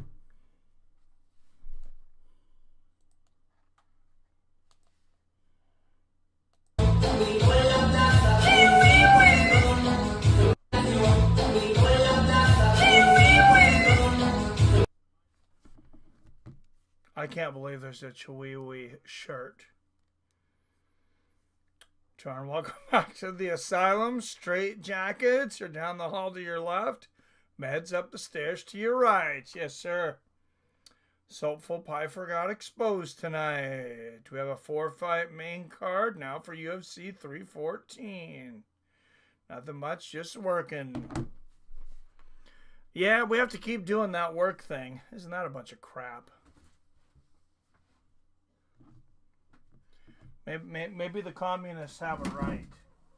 Just let everybody else earn your money for you. It seems a lot more convenient. Then we can just spend more time on fights of friends. Man, my green screen is a nightmare today. Sorry about that, guys. Oh, I see what I need to do here. I just needed to bring it in a little. Now we're good.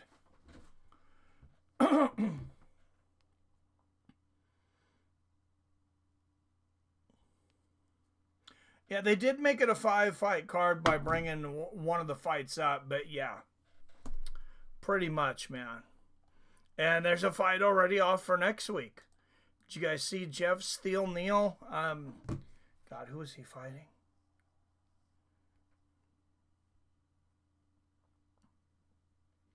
Let's go to the UFC website. You know they won't have it updated. You'll be able to tell right away.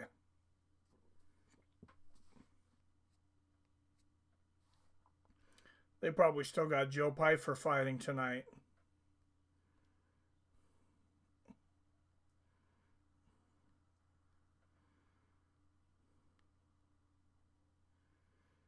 Oh, next week is Emmett versus Murphy. Josh Emmett and Leron Murphy. The week after that is UFC 314. So we still got another fight night card in between. I was just get out of my chair. Games want to be played, but games can't come out. What? I'm feeling they're going to do Tupuria versus Charles Oliveira for UFC 318 in July. I think you're right. I think it is. I think his first opponent at 155 is going to be Charles. Didn't Charles mention something like, you want a tough fight? Come here, big boy. Something like that. 12 Monkeys. Oh, I've never seen 12 Monkeys. That seems like a movie I need to see, too. But all you guys have probably seen 12 Monkeys. That's one of those I just never... I never did watch.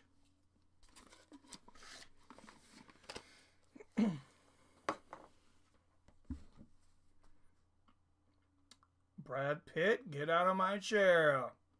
All right, I need to watch it then. Hey, I've watched Fight Club with Brad Pitt. That's a good movie. You know what else was a good one? Is the one with... it was the last Tarantino movie. And it had something to do with the Manson killings. And Brad Pitt was playing, I think, kind of a fictional character, but he has this fight with Bruce Lee.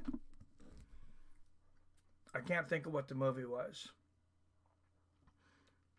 I love though the UFC gives us these appetizers that lead to the pay-per-view events. Yeah, that's the model for now, but what do you think? What do you guys think? Will the UFC stick with ESPN?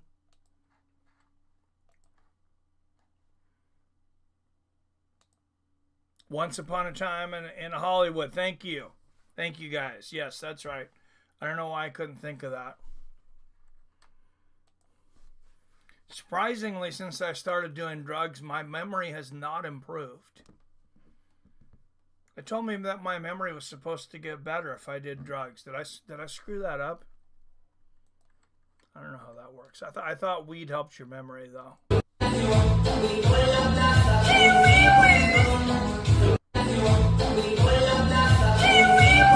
Fuck ESPN, right? The 4 Boyka movies that Askin's made were good too. I'll check them out, Jim. Yep, Hollywood. My bad. Pretty burnt, man, but the movie is great. Yes, it is. All right, Drew Dober, 6 years older at 36. Torres, 2 inches taller at 5'10".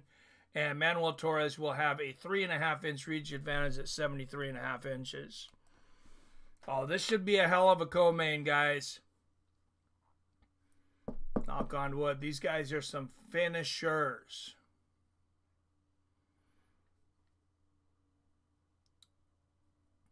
Out of the blue corner, he is a -110 pick'em out of Denver, Colorado. 27 wins against 14 losses. Drew Dober. Most UFC fights out of anybody on this card. 42 fights for Drew Dober. That's crazy. 42 fights for that dude. Here we go, boys. This is going to be a good old slobber knocker. Yes, sir. Let's do Aspinall versus Raul for the world's largest chin championship. And out of the red corner, representing Tijuana, Mexico, he is a -110 pick'em.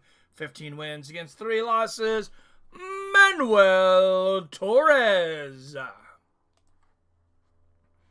All right, you guys, in the poll, 86% for Dober. Mike Beltran is the referee for this one. That seems appropriate.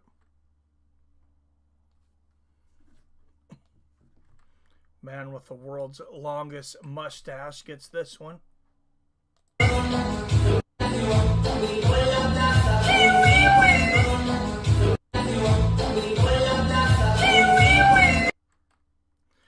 All right, first round.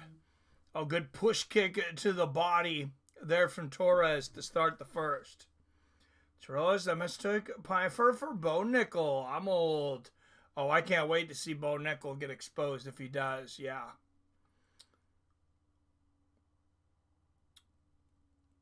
Have you seen his training sessions, Rob? Says Jim. Now, I hear you. I do that kind of shit all the time, James.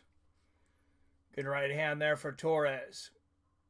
Oh, good body kick from Torres. Difference in this one could be age, though. Dober 6 years older at 36. Torres in the prime of his career. Age-wise, at least, 30 years old is your prime. Ritter's going to kick Nichols' ass. I think you might, man. Was wondering why you were hating on Joe Pyfer King. He's not just an actor. It was one time in Hollywood, a Tarantino movie. Felt like it, but had none of his go-to actors. Yes, it was a Tarantino movie, but yeah, you're right. Good body kick there from Torres. There's a head kick from Manuel. And Dober letting his hands go. Just a matter of time before one of these guys lays down the boom, and there's the right hand from Torres. Right as I say that, floors Dober.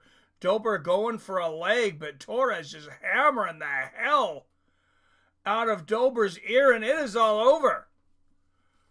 Mike Beltran calls a stop to this one, and Manuel Torres gets the first round knockout.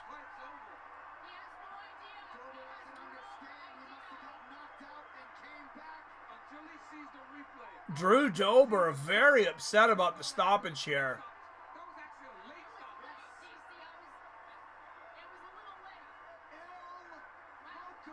I didn't think he was knocked out. Let me listen to a volume here again, though, but I didn't think Dober was knocked out. Dober can take a lot of punishment. Hope it would have lasted longer, right? Tarantino's such a weirdo, but I love his movies. Oh, he was out. Okay, let me rewatch the replay here. So there's the right hand on the chin. Oh, yeah, that crushed him pretty good. Oh, yeah, there's some hard shots. He's holding on to the leg. Yeah, he was out for a moment. I see it now, Jason. And I think he had Mike Beltran's leg there for a moment. Man, what a shot. What a performance from Manuel Torres. Damn. That is not an early stoppage. That's a late stoppage, if anything. Yeah, when I rewatched it, I could tell. I think 318 is going to be a good card. Me too. Mario Yamasaki, ladies and gentlemen. What's up, Damon Stout? Wyatt, is he weird because he wrote himself into some sexy foot stuff with Selma? Because if so, I'm weird too. Would have done the same thing. It was so out, he thought a fight was still going on feet. Yes, he did. I hope I get this job. Good luck, Clavit. Everybody send Clavit some positive vibes on his job. Feel free to leave anybody from this community as a reference. I'm not sure it's a great idea, Clavit, but feel free.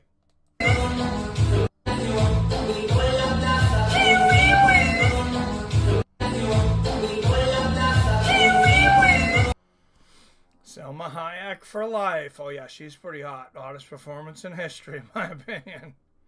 Good luck, bro. At Clavit has it in the bag, bro. Yes, sir. You want to share what the job is? Or is it legal? Is it one of those kinds of jobs?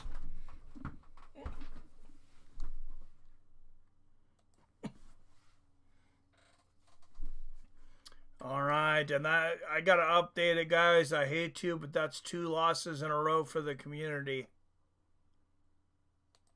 Taking us to 112-75. Hey, we were so hot. You had to cool down eventually, I guess. But we need to go on another win streak.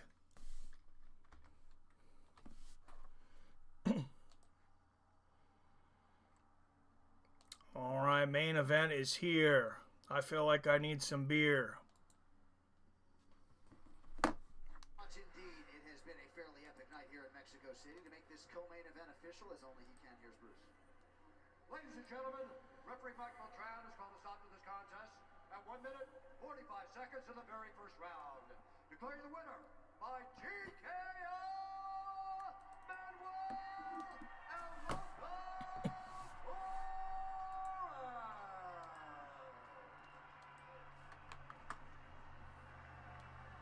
Manuel Torres.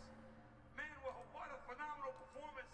That was a much-needed win, and to do it on home soil, how good does that feel?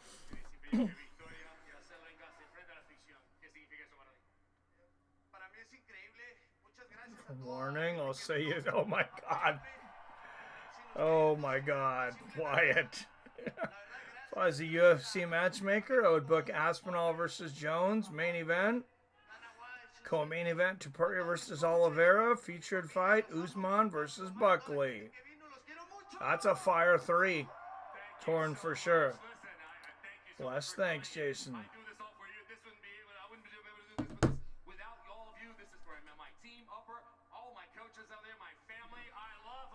Hey, what's the job, Clavin? What's the job? If you want to tell me what the job is, I'll make up some mock questions right now, and you can do a practice interview on air here with Fights of Friends. Because do the interview with us here online, and I'm going to guess you won't be nervous in your real interview at all.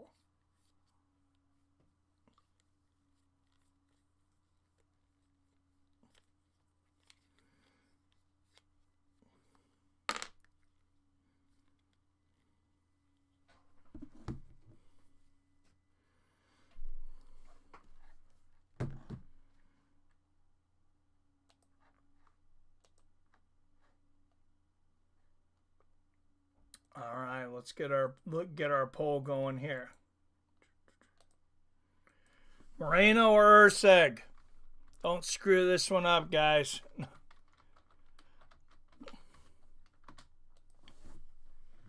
I got money on Moreno too, definitely. He better not screw it up. It's the job of Mississippi at a big Wyatt. Oh my God, Phil's full of crops. Wyatt! Oh, Jesus. All right, there's Brandon Moreno, tied for 4th most wins in flyweight history with 10. 22-8-2. He is the number 2 contender in the world right now, and he is, of course, the former UFC flyweight champion.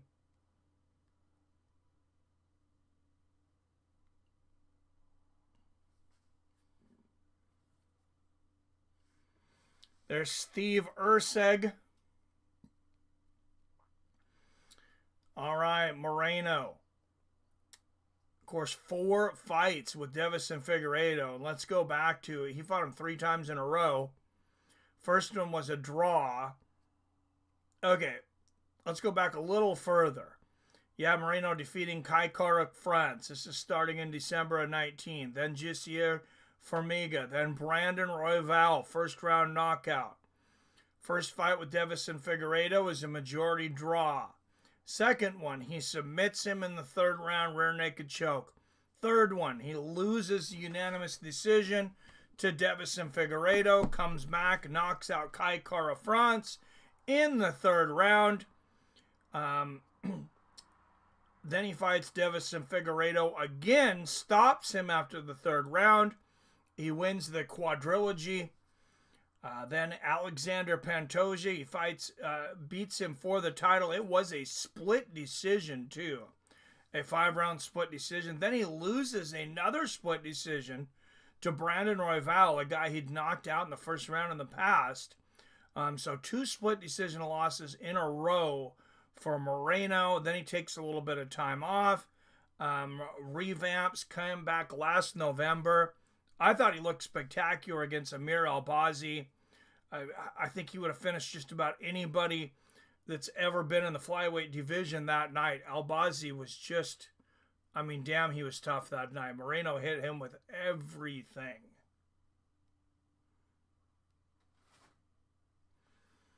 And Steve Erceg, the Australian Astroboy. 12 wins, 3 losses. 8 finishes, 6 of them by submission, 2 by knockout. He hasn't finished once by knockout. That was his last fight. 4-2 when it goes to the cards. He is on a 2-fight losing streak.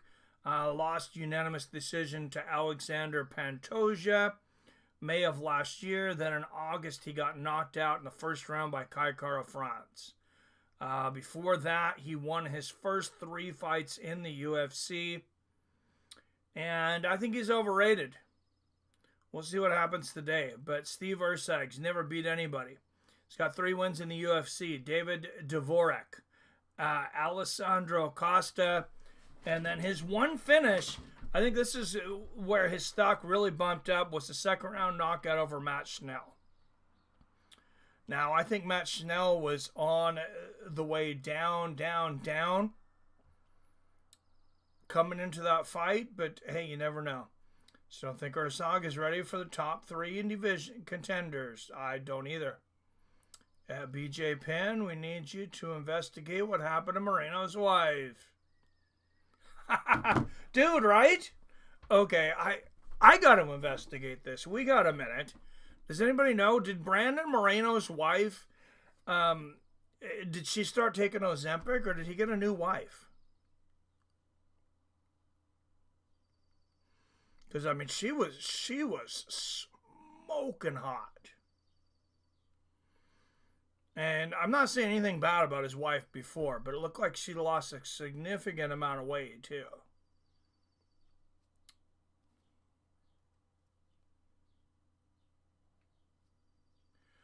Oh, yeah, it says they have 3 daughters together. So, yeah, that's the original.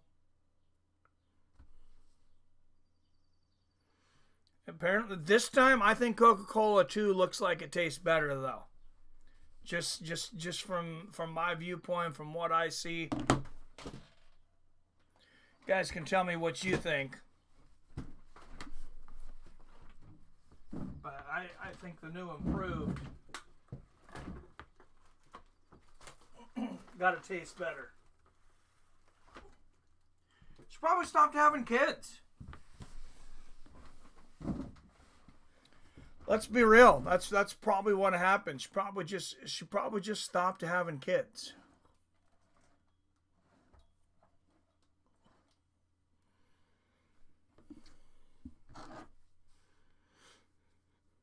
Us men, we definitely get the easy part when it comes to having kids.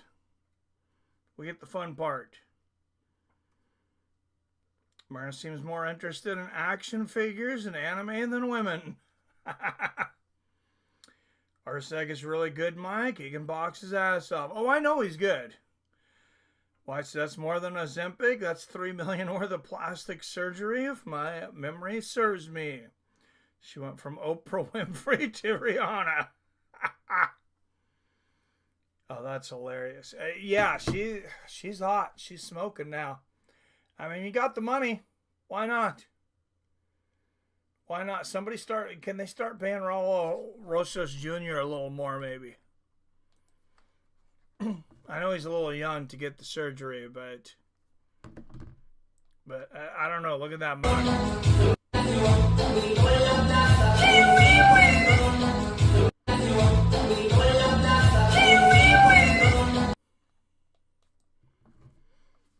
PBR, I got Moreno. I got Moreno too, brother. All right. I did one parlay. I did a bad thing this week, Wyatt. I did one parlay. I know I keep saying I'm not going to do the parlays, but I'm back at it because I was very confident in Brandon Moreno, more confident in Bilal Muhammad over Jack Della Molina, but I'm pretty confident in Moreno today. I put $200 down on a parlay between the two. 205 to win, 205 for a payout of 410. So that's a decent sized bet, but I like both of those fights. The crackhead bats back. He got the money. He's a flyweight. Dude probably gets $90K. Hey, he was champion, though. They want their champions to make $1 million. Remember that. Moreno's about to maul this dude. He just, yeah, Steve Erceg, he's just embracing it, isn't he? He's got the big-ass freaking eyebrows, the big eyes. Like, you could shave the eyebrows, but no, he's definitely embracing the, who was the actor? Somebody mentioned it earlier. He's got the big, Steve Carell.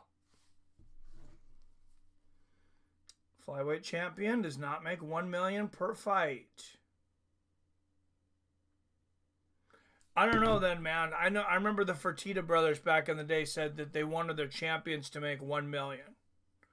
I can look it up for you and send it to you, but they said they could have changed since then, but they said if their purse say only came to 700,000, even 600,000, they would just give them the rest because they wanted their champs to make $1 million. Probably give them a happy meal and send them on their way. 1 million pesos maybe. Erceg got thrown in the deep end way too quickly. Well, he's already fought for the title. Erceg, Brazilian Jiu-Jitsu black belt. Yeah, he's a talented dude, no doubt.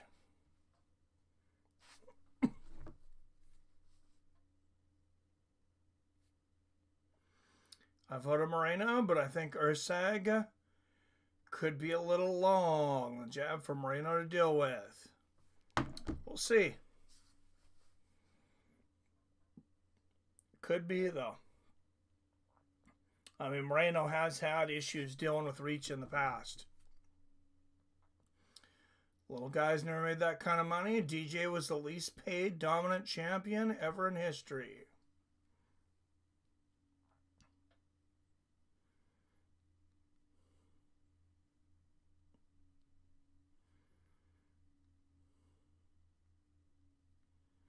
They might have said that before there even was a flyweight division, too.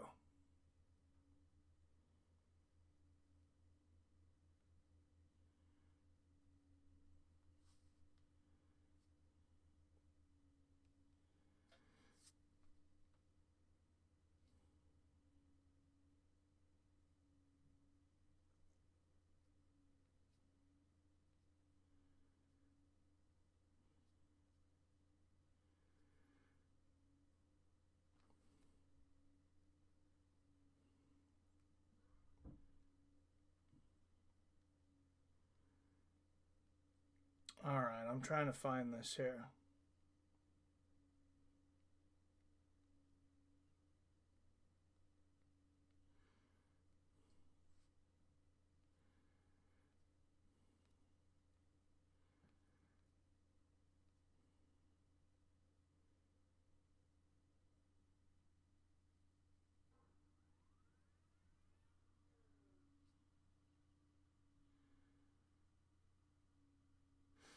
Oh, this is interesting. This came up. Daniel Cormier recalls Dana White sending $1 million bonus check. UFC Hall of Famer Daniel Cormier says he received a hefty bonus from UFC President Dana White after his first loss with the promotion in 2015. Dana sent him $1 million.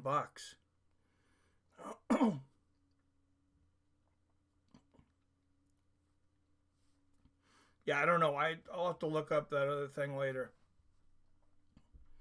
Moreno looks mad. JSK Moreno made $200,000 for his most recent title defense. Oh shit! I need to turn the volume down. The head of the HOA is here now. Turn the volume up, Robert. Or I mean, Theron. Excuse me. Head of the HOA.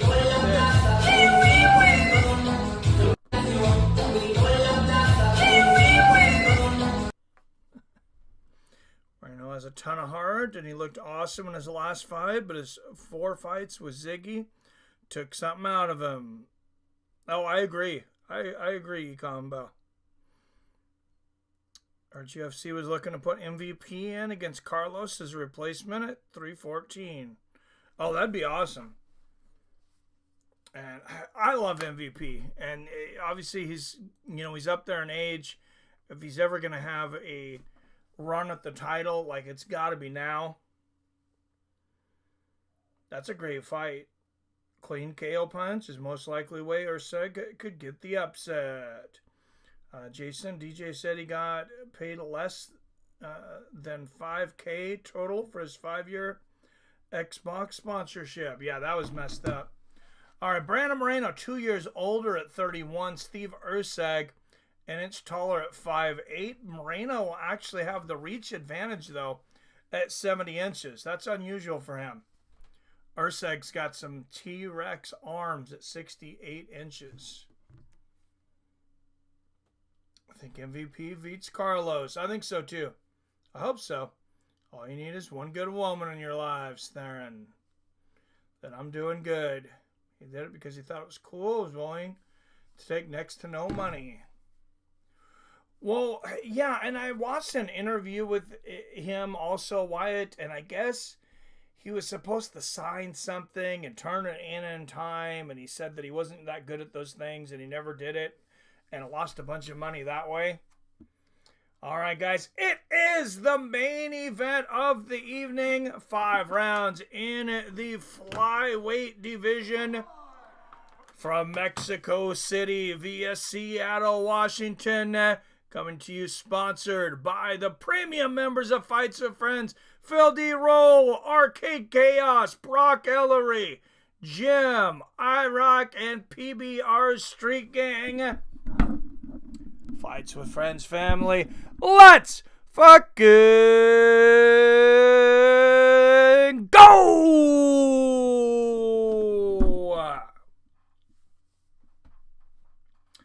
Out of the blue corner, a +200 underdog from Perth, Western Australia.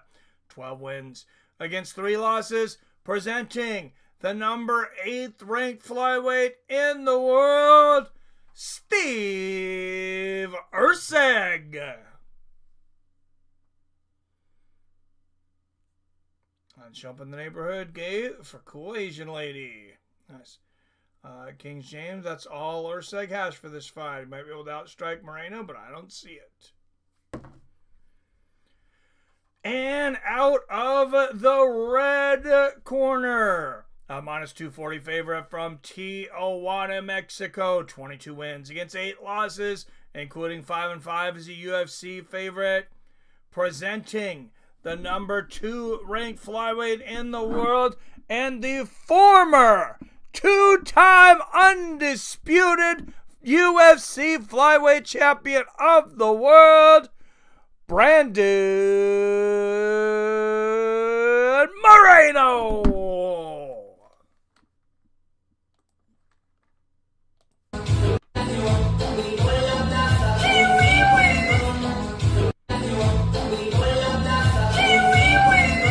Steve Carell Erceg versus Brandon McLovin Moreno. Yes, sir. All right, where's our poll? 86% Moreno. We will stop it there. Combo says Erceg by TKO. Let's hold you to it. Moreno's usually aggressive and fast as F. Yes, sir. What's up, Secret League? Snake Plissken. That's Snake Plissken, everyone. And he's got a YouTube channel. I was checking you out. I'm trying to grow his YouTube channel. Make sure you go over there and give him a subscription. I think you guys are counting out Erceg. He's got a solid chance. Close fight. Oh, no, I'm not counting him out. I think he's got a solid chance, too. I just had to make one crackhead bet. You know the rules. Oh, big left hook from Moreno from the outside.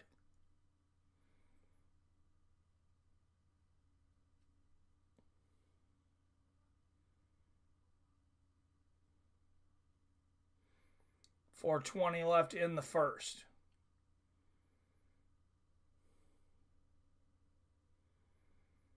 I also parlayed this with an Oregon Ducks win that they already won, Wyatt. So I actually had this on 2 parlays. So they'll both cash if Moreno gets it. 4 minutes left in the first. Good left hand there for Moreno. A little bit of a slow start for Erceg. Oh, Moreno misses badly with that overhand right. Oh, what a beautiful left hook to the body from Brandon. And there's the body kick. Left hook upstairs from Moreno. Moreno looking very disciplined so far, blocking those jabs of Erceg. Oh, there's a big right uppercut for Erceg, though. That was a chin check, and Moreno stood up to it. He's got to not take those shots, though. Good left hand there from Erceg. Oh, good left hook from Brandon.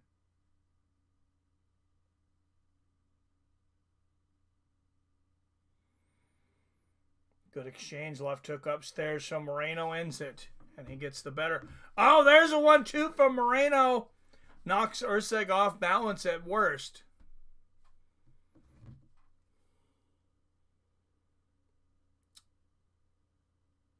Enjoying a good fight night with you. Yes, sir. Everyone has a chance. Let's go, Moreno. Thank you. I made like 5 crackhead bets tonight. Schmeh. Good right hand there from Moreno. Hey, sometimes they work out.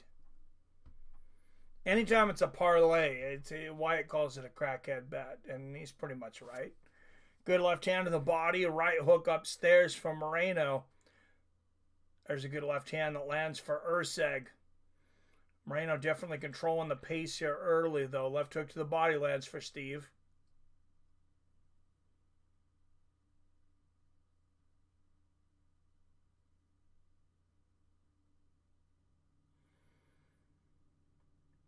Left hand upstairs for Steve. Brandon does have to watch out for if Erceg brings up that head kick.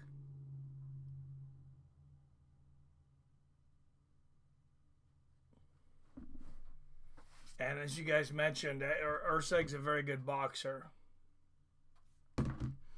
Good right hand lands from Moreno there. Oh, left hook off the top of the head of Erceg.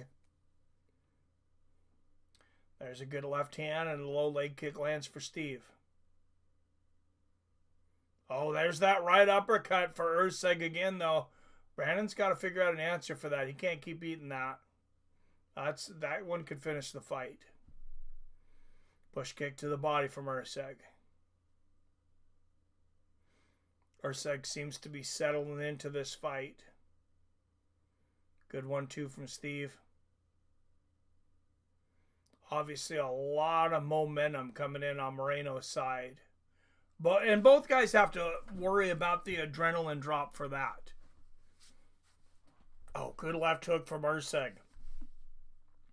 Caught the push kick of Moreno, landed the left hook upstairs.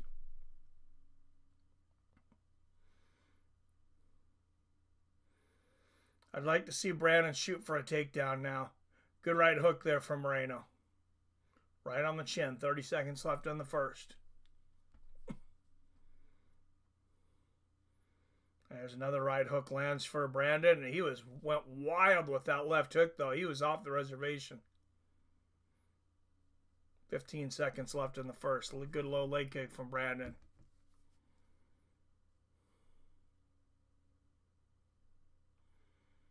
Left hand lands for Erceg.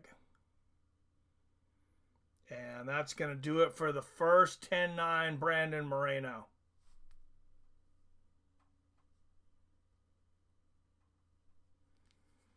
Let's go into the corners. That corner of Erceg here.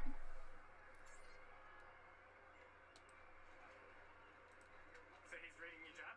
So if you're going to go off that, you've got to go high guard. That's the only thing defensively. If you want the leg kicks, you just got to find that way to cover the distance, but you've got to go a little carefully. Your knees, front kicks, are definitely in the middle, especially when he's playing that game. And when it feels comfortable, is any of the case or is it any of you, Matt? Erceg has shown in the past he is very receptive to adjustments from the corner. They've definitely helped him in the past. Hopefully Moreno is getting some great advice himself. Good afternoon there. And Jay says, what a fight. Yes, sir. All right. 20 up in the chat. Don't forget to hit that like and share button. And don't forget to watch out in the shorts as we'll have Mr. Donald J. Trump will be announcing the bonus winners for today's cards. Be the debut of Trump shorts.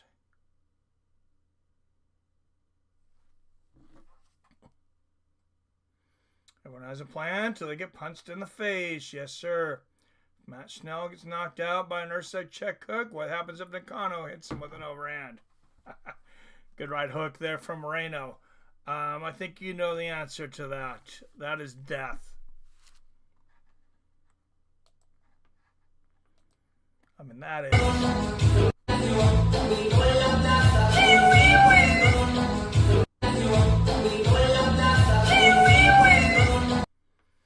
Oh, good right hand there from Erceg. Yeah, he throws great straight punches. Out knee up the middle from Erceg. That could be a problem for Moreno. Oh, yeah. Very likely, man. Very likely. Probably crush his freaking skull. I mean, look at what MVP did to a guy his own weight without flying knee. Now take a guy that small getting hit by a guy that big. Yeah, he'd probably kill him. Good inside leg kick from Moreno. There's another one. Nice left hook there from Moreno. Erceg trying to time Moreno as he's coming in. Now when he ducks under a shot from Moreno, lands a good knee to the body, does Erceg.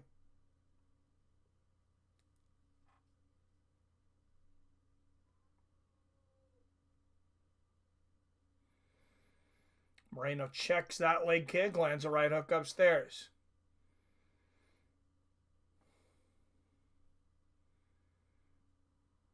Oh, big right hook upstairs for Erceg. Moreno comes back to the left hook of his own. I don't think Brandon wants to trade power with Erceg, though. I don't think that's going to end well for him.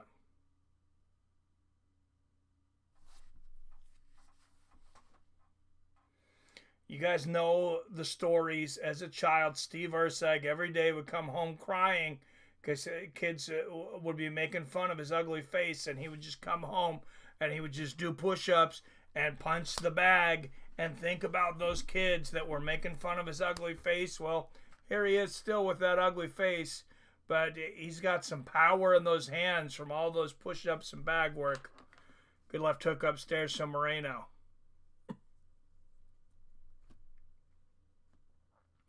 Oh, nice little Moreno grabs the toe. Let's go the takedown, lands the right hand upstairs.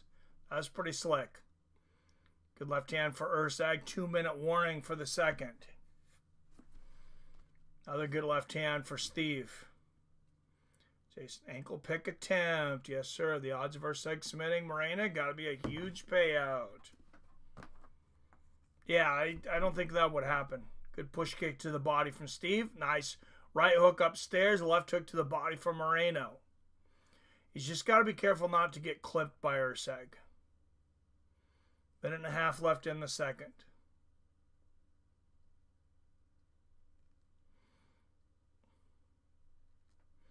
Oh, Moreno was ready for that right uppercut that time. He blocked it. Great adjustment. So he'd been clipped by that twice. Good left hand there from Moreno. Moreno almost... Oh, push kick to the face lands for Erceg. Moreno took it well, but you don't want to take too many of those. Good left hand and a right hook from Moreno. Inside leg kick lands for Steve. Brandon answers. Oh, nice left hook upstairs from Moreno.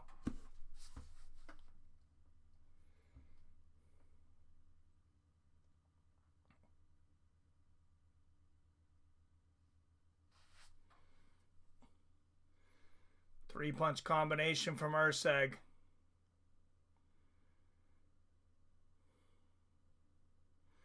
Closer round. I still feel like Moreno won this one.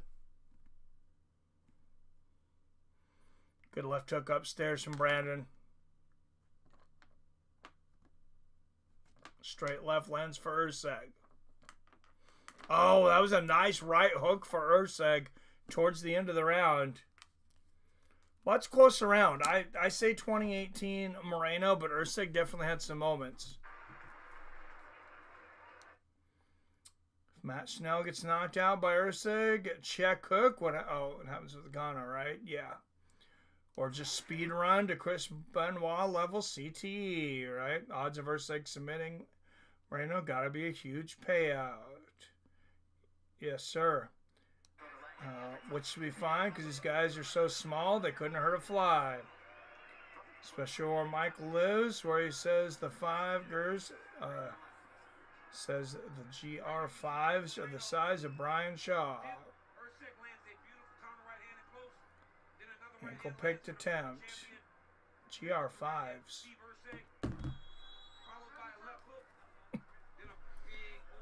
All right, I got it 2018 Moreno. But Erceg's he's starting to figure some stuff out. Couple little things worried me for Moreno about that round, but I said I still haven't won in the first two.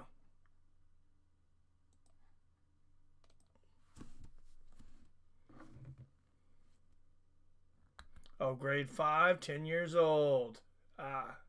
Oh, the fifth graders. Yeah. Dude, I can't take pictures of fifth graders. I'm not going to. I'm telling you. My wife had a freaking fifth grader that was practically as big as I am. Good left hand there from Moreno. Body kick lands for Erceg.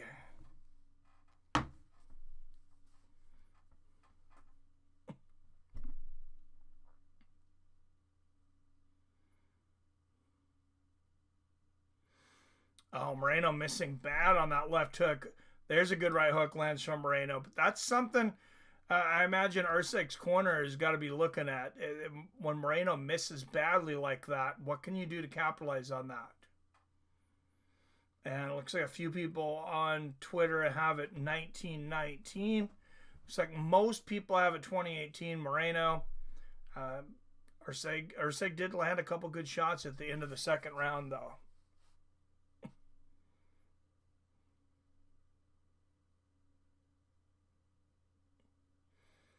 Good head movement here from Moreno.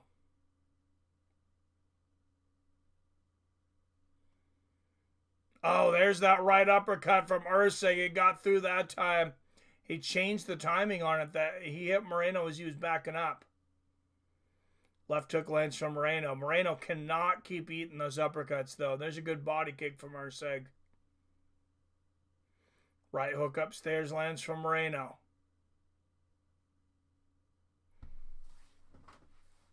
Close fight. Good body kick from Brandon. And Brandon's just trying to keep Erceg off with activity. Lands a low leg kick there. Left hook gets through for Erceg. Inside leg kick from Moreno.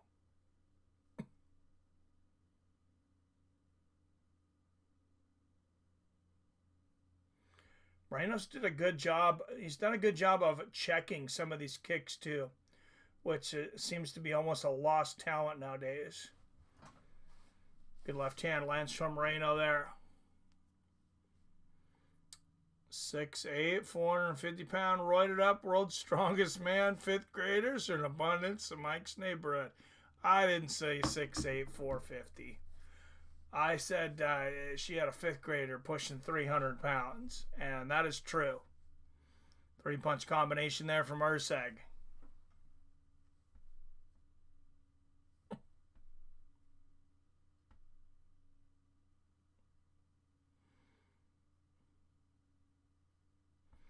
Two minutes left in the third. Good inside leg kick from Erceg. This is a very good round for Erceg. She lands a good left hook there. Oh, good combination for Steve. If Steve Erceg ends up winning this fight, I think you're going to look back at about the middle of this round as to the turning point.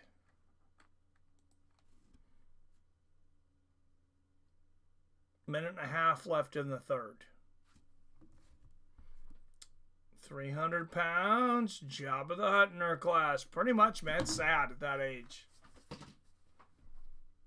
Sad at that age for a kid to be that big. Live odds, Moreno minus 195, Erceg plus 150. Pretty close to where they started the fight. Good push kick to the chin from Erceg. Erceg's really found a lot of things that work this round. Good inside leg kick from Moreno.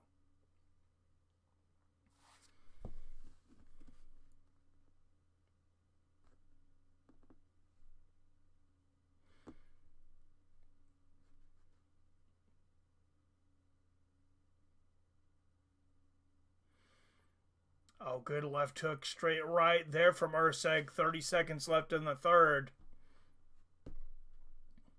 There could be a lot of bias built in to if this goes to decision too, because we've had a lot of close rounds. The first round wasn't so close. Second was very close. This round's been very close. Good jab there from Erceg. Left hook to the body from Moreno.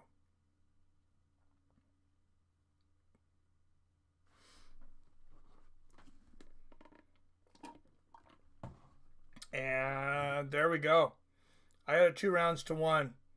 Either Erceg trained at Mount Everest Base Camp or Marab sauced him as dealer's info. This fight is at 7,500 feet. Good point. All right, guys, I got to get some water here. It might go into the next round, but I got to go fill up my water.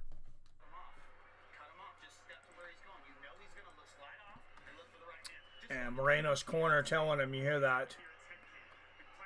Slide and look for the right hand.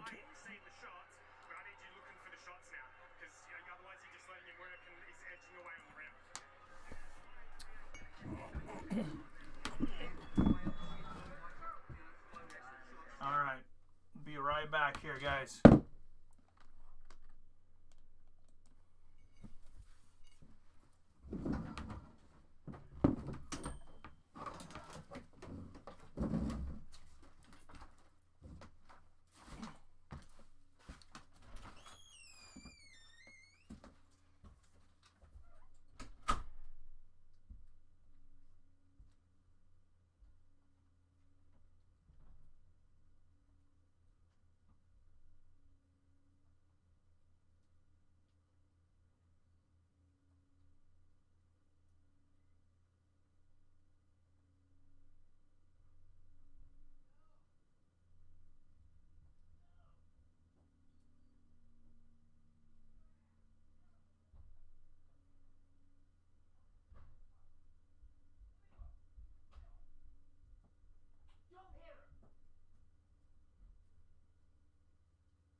All right, I see I did not miss a finish.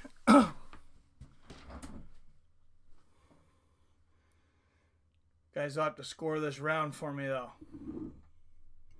3 minutes left in the 4th.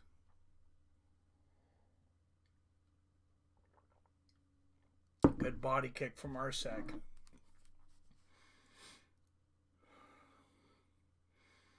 Yep, 1.3 miles above sea level. 29-29 for me. Round 2 draw. This is where Verdum lost to Stipe.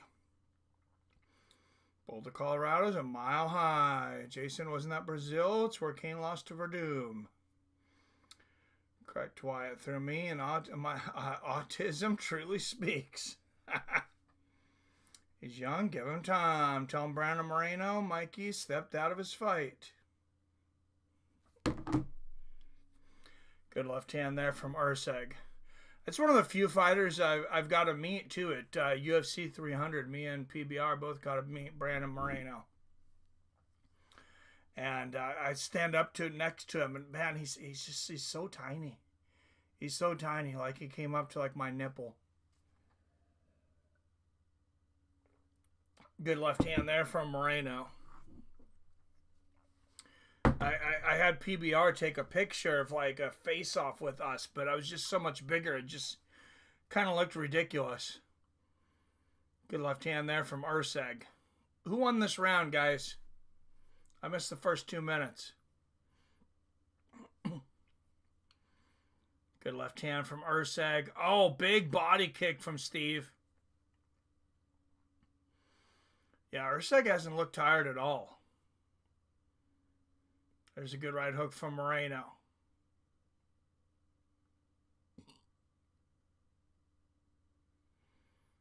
What's going on? Is Moreno mouth wide open?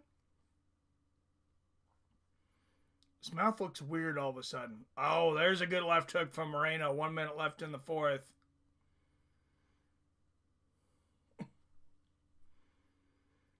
Erceg's got that concentration on. Good body kick for Erceg. Left hook from Moreno. Moreno, do not walk forward in straight lines against this man.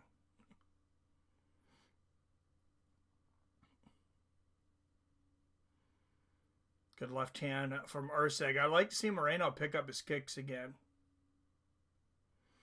Oh, Moreno shoots. He's got a single. I don't believe he's gotten a takedown today. Erceg's takedown defense has been impeccable. Last time I saw UFC in Mexico, Dana's wife found out what equal lefts were about. That was it, right? What's up, Josh? Oh, and Moreno gets the takedown. Lands a big left hook at the end of the fourth round.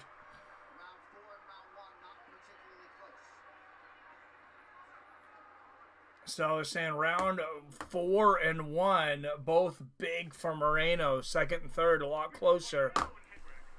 Fifth and final round coming up.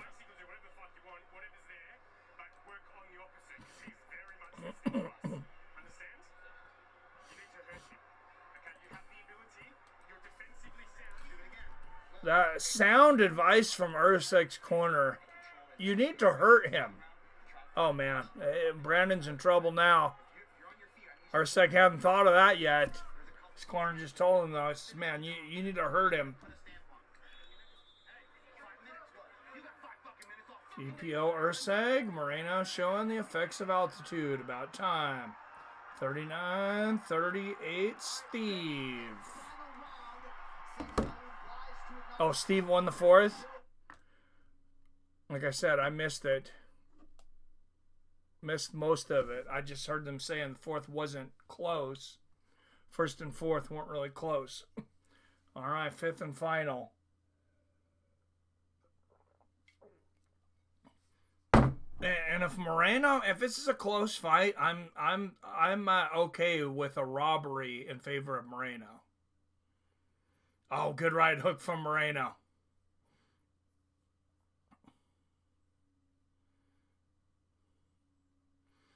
Left hand lands for Erceg.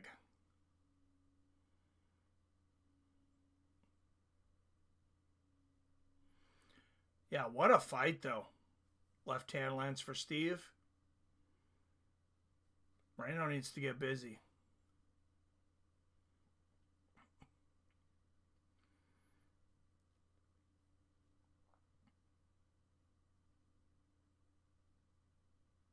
Oh, good right hand and a left hook from Moreno. Oh, there's a bad left uppercut from Erceg. A leg kick there from Moreno. And I'm seeing on Twitter, though, a lot of 3-1 Morenos. Good low leg kick from Brandon. There's a 2-2.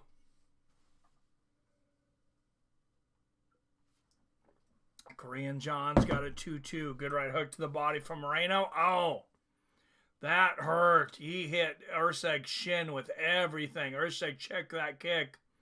We'll see if we see Moreno go back to those leg kicks after that. He might have took a chip out of his own shin. That was nasty. Good right hook from Erceg. We'll see if that hurts the mobility of Moreno. He seems to be limping a little bit on that front leg after that. 3 minutes left in the fight.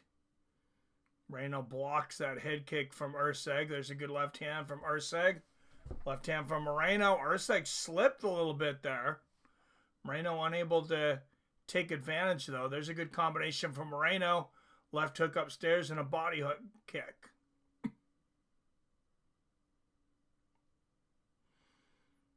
Incredible cardio for both fighters, though.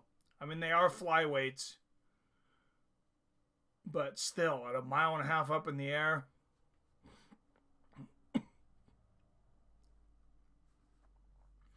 The over-under was 4.5 rounds. So if you picked over, congrats. Good left hand there from Moreno.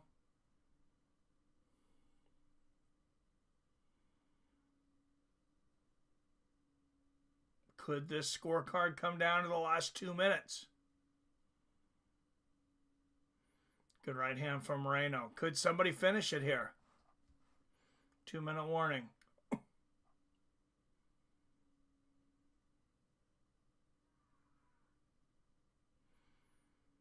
Good jab there from Erceg. Brandon just kind of lazily. Oh, there's a good right hook from Moreno, but Erceg immediately answers with the straight right of his own.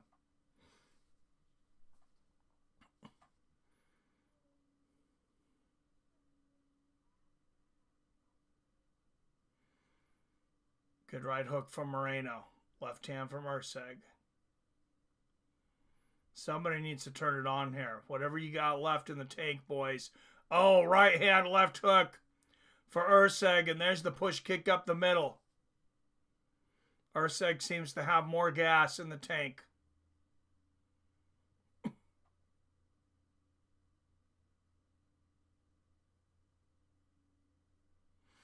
Oh, and a big takedown for Moreno. Catches a foot. We'll see if Moreno can come in here and get position. Get a little bit of ground and pound and maybe win this round on that. There's a little shot from Moreno. Erceg trying to use his jiu-jitsu. Remember, he is a jiu-jitsu black belt. So Moreno doesn't necessarily have the advantage here on the ground. Really regret not buying the gloves from Miesha Tate. No, I just did my math wrong. 39-38 Moreno. Sorry. Fourth was a low output for Steve, but I think he still won. I'm scared around a draw. Taught you well, Grasshopper. Closer than I expected. All right. I think Moreno got this one, guys. I think it's, if it's not 3-2, I think it's 4-1.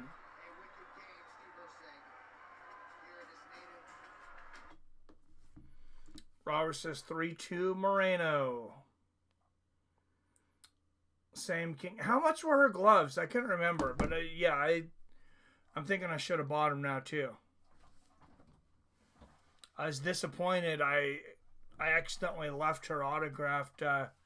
She autographed a poster for me, and I accidentally left it at the bar. 48-48, round 2 draw.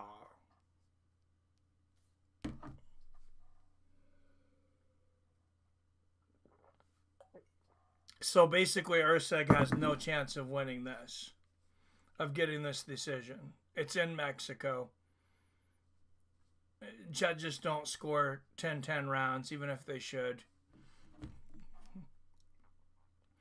Moreno had more dominant rounds, so I'm fine with him winning.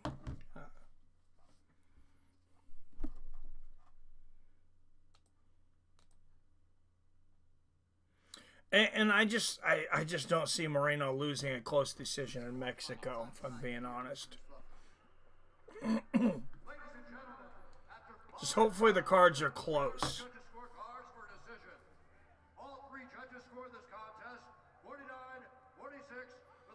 I thought it might end up being 49-46.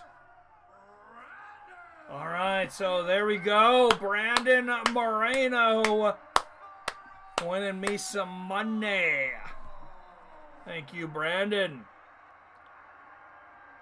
Oh, no, you keep that, man. That's yours. I appreciate it, though, PBR. Speak to the emotion of getting your first win in Mexico City. You have done this a number of times and not gotten a victory here. How good does it feel to finally accomplish that? No, I've got plenty of memorabilia, brother.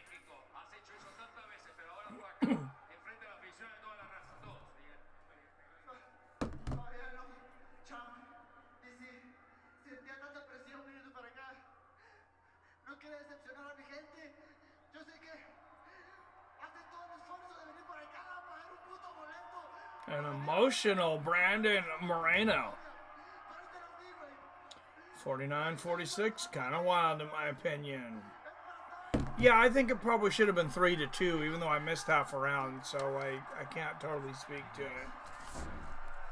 Man, I've gone through so much to be here.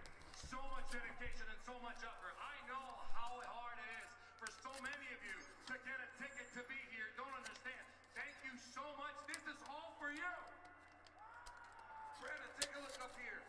Your striking was on point tonight. You had him moving backwards the entire fight.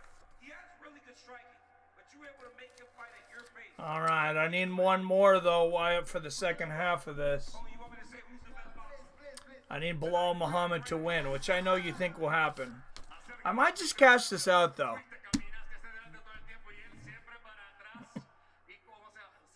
Thought you won your bet. No, Billy didn't. He's won a lot of bets through March Madness this year, though. Seems like the right dude won. All right, you two there. What do you want to do next as a guy that's been the champion 2 times? All right, guys. PFL coming up on Thursday. Let's look at this card. I mean, who really knows what I deserve? I don't know what I deserve even. But man, I really believe I can move the needle. Let's go with the pay-per-view to Guadalajara. Let's fucking go, man. Let's fucking do it. I think he's right. Hay que presionar, machín. Vámonos para Guadalajara con el campeonato. ¿Por qué chingados? He's a popular Mexican fighter. I think he can move the pay-per-view needle. If anybody can. I'm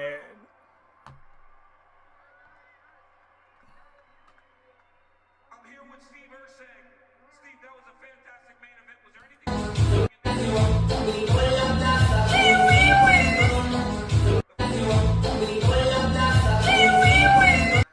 All right, Erceg moves to 12-4. So many good fights at PFL. Hell yeah, we did.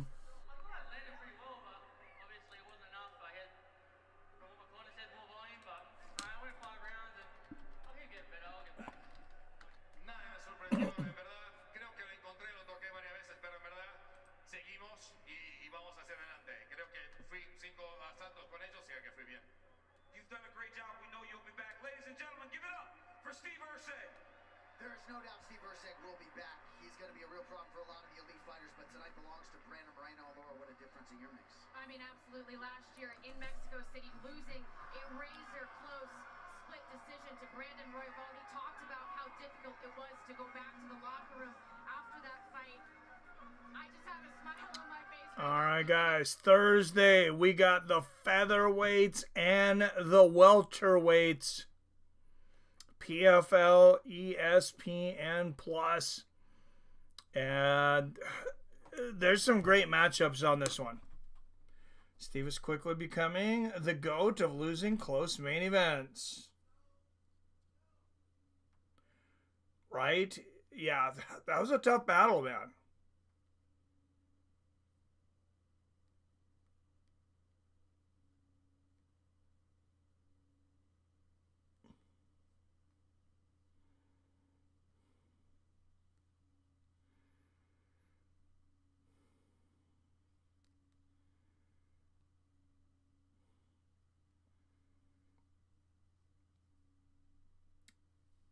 That was a real tough battle.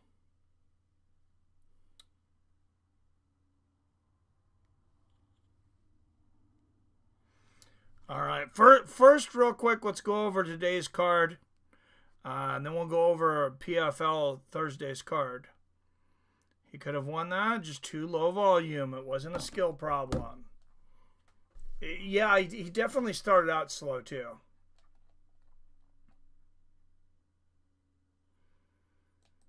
I feel like that was a big problem.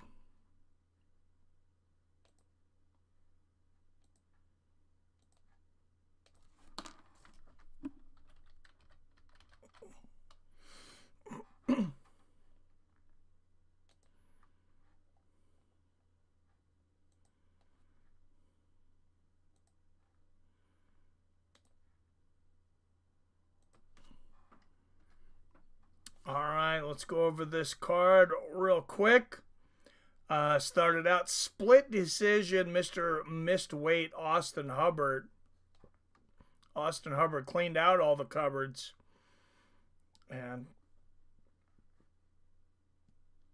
But gets a close split decision win. Jamal Emmers, a big favorite over Gabriel Miranda, knocking Miranda out in the very first round. Another big favorite here, Rafa Garcia defeats Vince Pichel by unanimous decision. Lupe Godinez walks over Julio Pilastri to unanimous decision. No surprise there. Almost 2-1 underdog. Here's where we started out with the underdog wins. Melquizael Costa, plus 180 underdog, gets unanimous decision over Christian Rodriguez. Then big favorite Atiba Gautier of Cameroon knocks out Jose Medina. And we go into the main card, which is where we all started watching together. Kevin Borjas with a plus 164 underdog win over Ronaldo Rodriguez. David Martinez, first round knockout of Simon Oliveira. Raul Rosas Jr. holds on to winning unanimous decision against Vince Morales in a fight that he didn't completely dominate that fight. Ed Chiriz gets a fake-ass sub over CJ Vergara. If I'm being honest, I'd like to see an investigation into that one. That was sick. It was disgusting. It's not what the sport needs. I don't know what he was thinking, but he definitely didn't need a tap. That choke wasn't even in. Manuel Torres knocks Drew Dober out cold in a minute 45. We expected fireworks out of that fight. I don't think anybody expected to be over that quickly. Then Brandon Moreno defeats Steve Erceg by unanimous decision, 49-46 across the cards. He could have... PBR, he shouldn't have gotten a pick with you between Struve and Moreno. That would have been cool. We seen him on different nights, though. We seen Struve on that Friday and Moreno on Saturday morning. But yeah, I didn't think about those two standing next to each other would have been crazy. Because I felt like a giant next to Moreno practically. All right, now let's go to some PFL.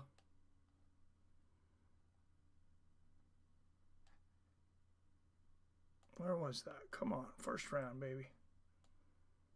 Come on. That's their stupid bracket challenge. No, I'm not trying to do your bracket challenge. I just want to go to the fight.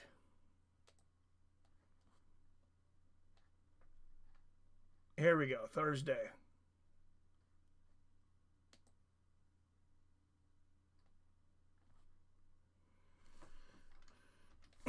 This Thursday. What is going on here? This is not this is 2024. What the hell, PFL? Get your shit together. They didn't even have 2025 there. This is... Gee, I wonder why nobody fucking watches.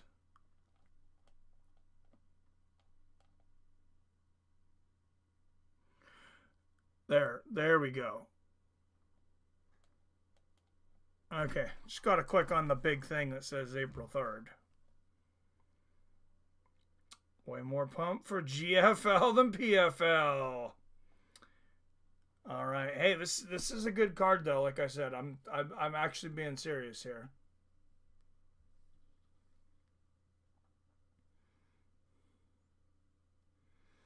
Although they could definitely put the first names of their fighters, since not everybody knows who the hell all their fighters are.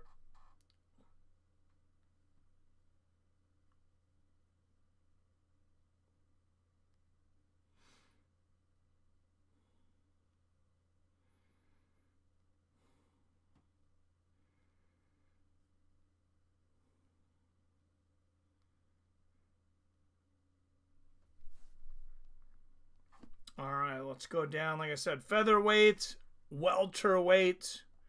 I'm going to go through the names that you know. We're going to skip some of these guys that you don't know. Nathan Kelly and Tai Kyun Kim. That should be a good fight. Nathan Kelly's a beast. Tai Kyun Kim, 10-1. And we're going to go up. Gabriel Braga and Yves Landau at featherweight. That should be a good fight. Jeremy Kennedy still sticking around. There we go. Against Mavlid Kabyalov.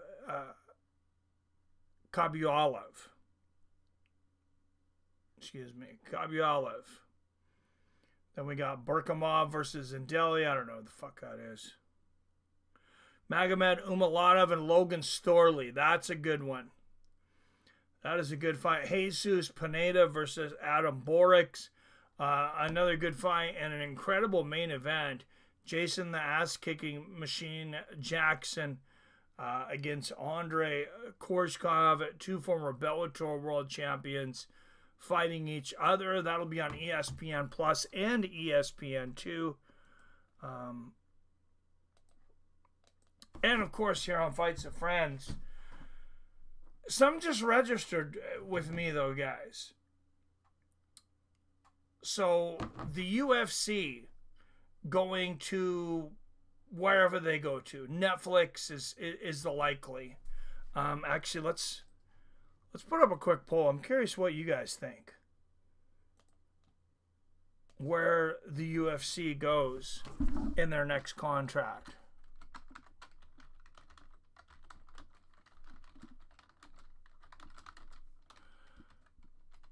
Because they will have a new contract next year.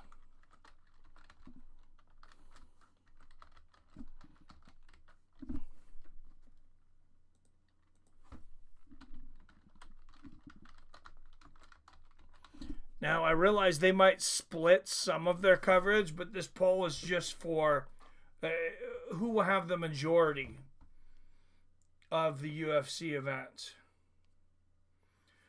But no, it just kind of registered to me right now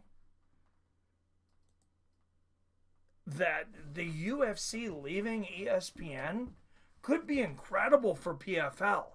If ESPN really decides to market them as the true MMA organization of ESPN, I mean, it could be pretty bad for the UFC, to be honest. If PFL somehow decides to start learning how to run an organization, now I'm not happy with the ownership of PFL. Their owner said he does not watch MMA, which for me, I cannot be a fan of that guy. That's just me. Fuck that guy. Sell it to somebody who does watch MMA. All right, peace, Rob. Netflix interested in human cockfighting, right? See y'all later night. Peace out. Peace out, Rob. Yeah, I don't know. Where's our poll at here, though? 50-50. 50-50 Netflix or somewhere else. Let me know in the comments if you think it's going to be somewhere else. Do you have an idea of where that might be? Serious, though? Is it not too violent of a product for that? Oh, for Netflix? No. Look at all the shit Netflix puts on. I don't think so. Yo, look how short Brandon Moreno looks just next to Anthony Smith. Look at this. Are you watching this, Wyatt?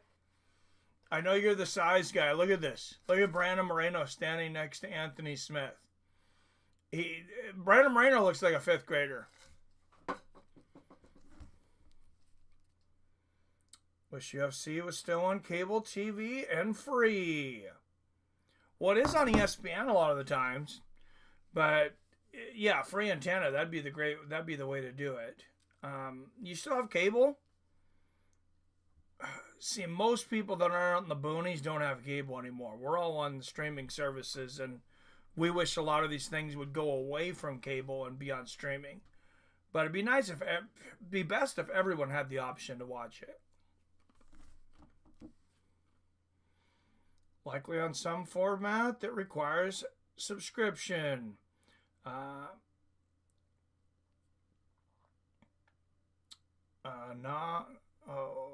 I'm not. Could you add it up for a second?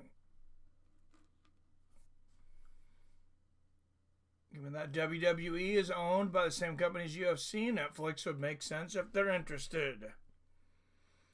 Yeah, I mean, at this point, I don't see them not being interested. I think ESPN just added legitimacy to the UFC.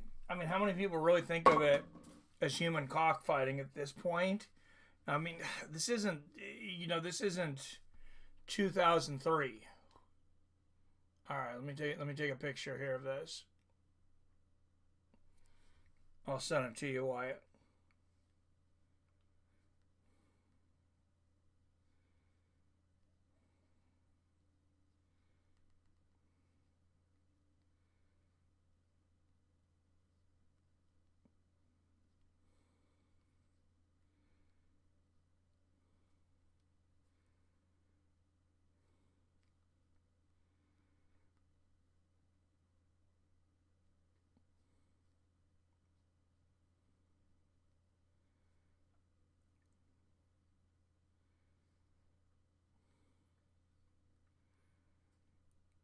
I promise you in this picture that Brandon Moreno is not sitting down. I promise you he is standing up. I know it looks like he's sitting by the way he's holding his elbows. I had to watch myself. But look down, you can see his legs underneath the ESPN where he is standing.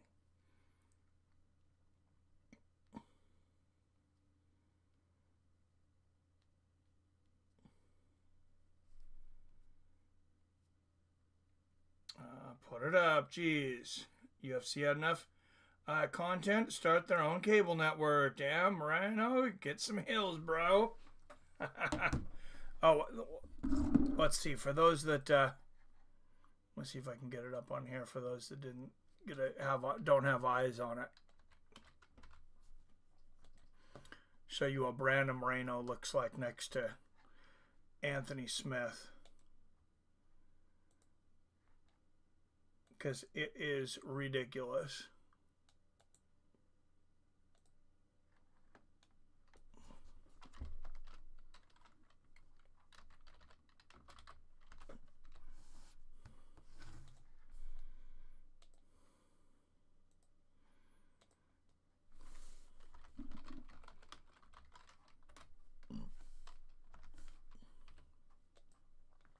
And Anthony Smith's what, 6'3", I think?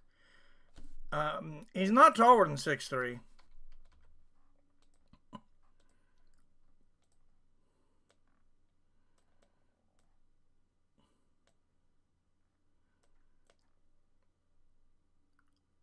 He's definitely not taller than 6'3".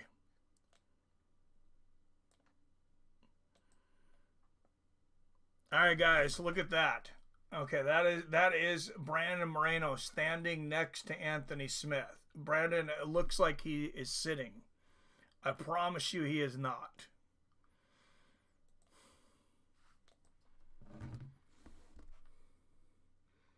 McLovin would dwarf him. Oh, yeah, he's short, man. UFC has enough content to start their own cable network. Yeah, they could definitely... There's some stuff out there.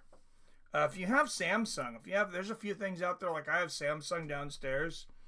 Oh, my whole family loves me right now because every time they turn on their TV, they turn on to UFC because there's a UFC channel built into Samsung now. And then they got to change it. But no, that's free. If you have a Samsung TV, they're constantly showing free UFC content on there. 24-hour UFC channel. But if I'm the UFC, I would put some prelims on YouTube. Put prelims on YouTube, advertise whatever service it is you end up going to, whether it's Netflix, whether you stay with ESPN. Go to ESPN and say, hey, you know what? Maybe it's just early prelims, first 2 or 3 fights. Let's put them on YouTube for everyone to watch, and then direct everybody to ESPN, Netflix, etc.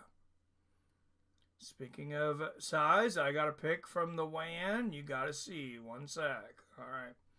Show all events, fighter profile documentaries, UFC trivia game show, and Kung Fu flicks now and then.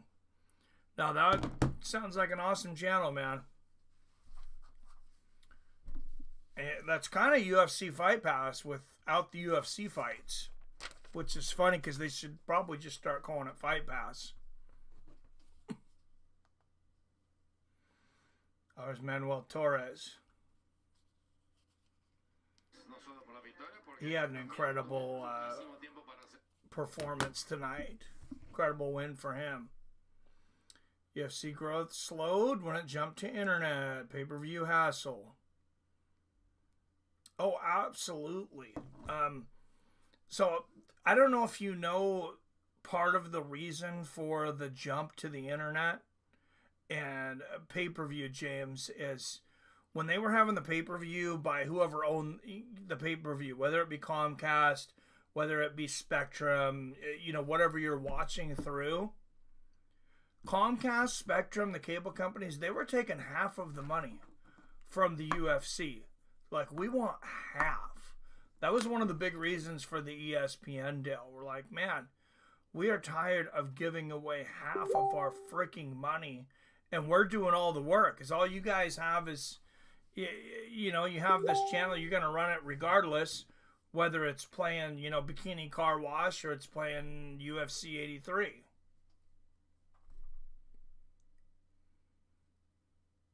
Oh my goodness, Gastelum and Pyfer, huh?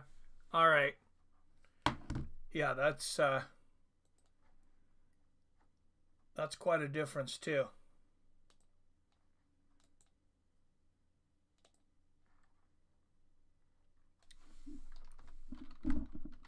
Damn, yeah, Pyfer's way taller than Gastelum.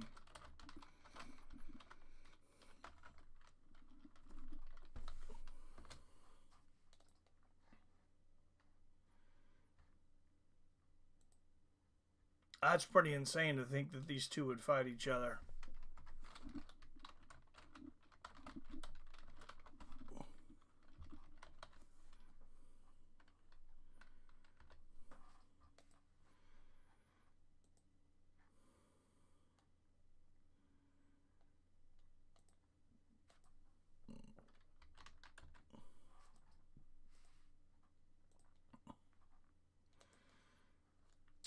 All right, there you go, guys. There's Gastelum and Pyfer. Those guys were supposed to fight each other.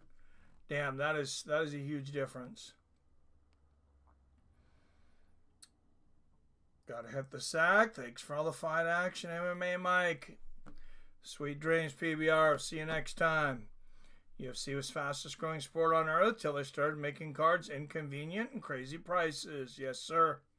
Quite literally the biggest versus smallest middleweight. Cloud says, sup, Snake. And that's after only a couple hours rehydration. Yeah, that's nuts. He's just so much bigger.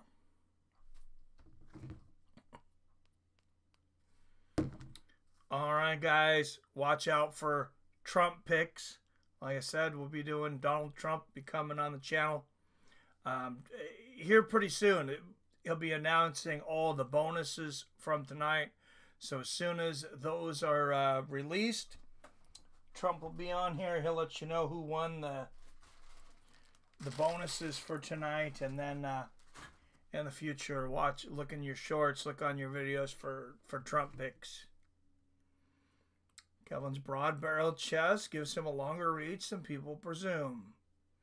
Oh yeah, he's definitely got a shotgun chest, man. That's it's crazy. All right, guys. Oh, what time is PFL? Sorry, before I go. We are coming back for PFL, but we gotta have a time. Okay, so it's starting at 4 p.m. Pacific.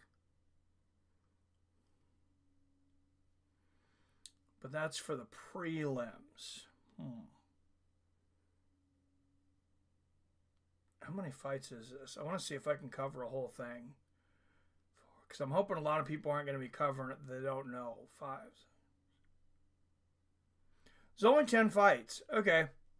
All right. 4 p.m. Pacific, 7 p.m. Eastern for PFL. As always, I love you. I respect you. And I'll see your fine asses Thursday at 4 Pacific, 7 Eastern.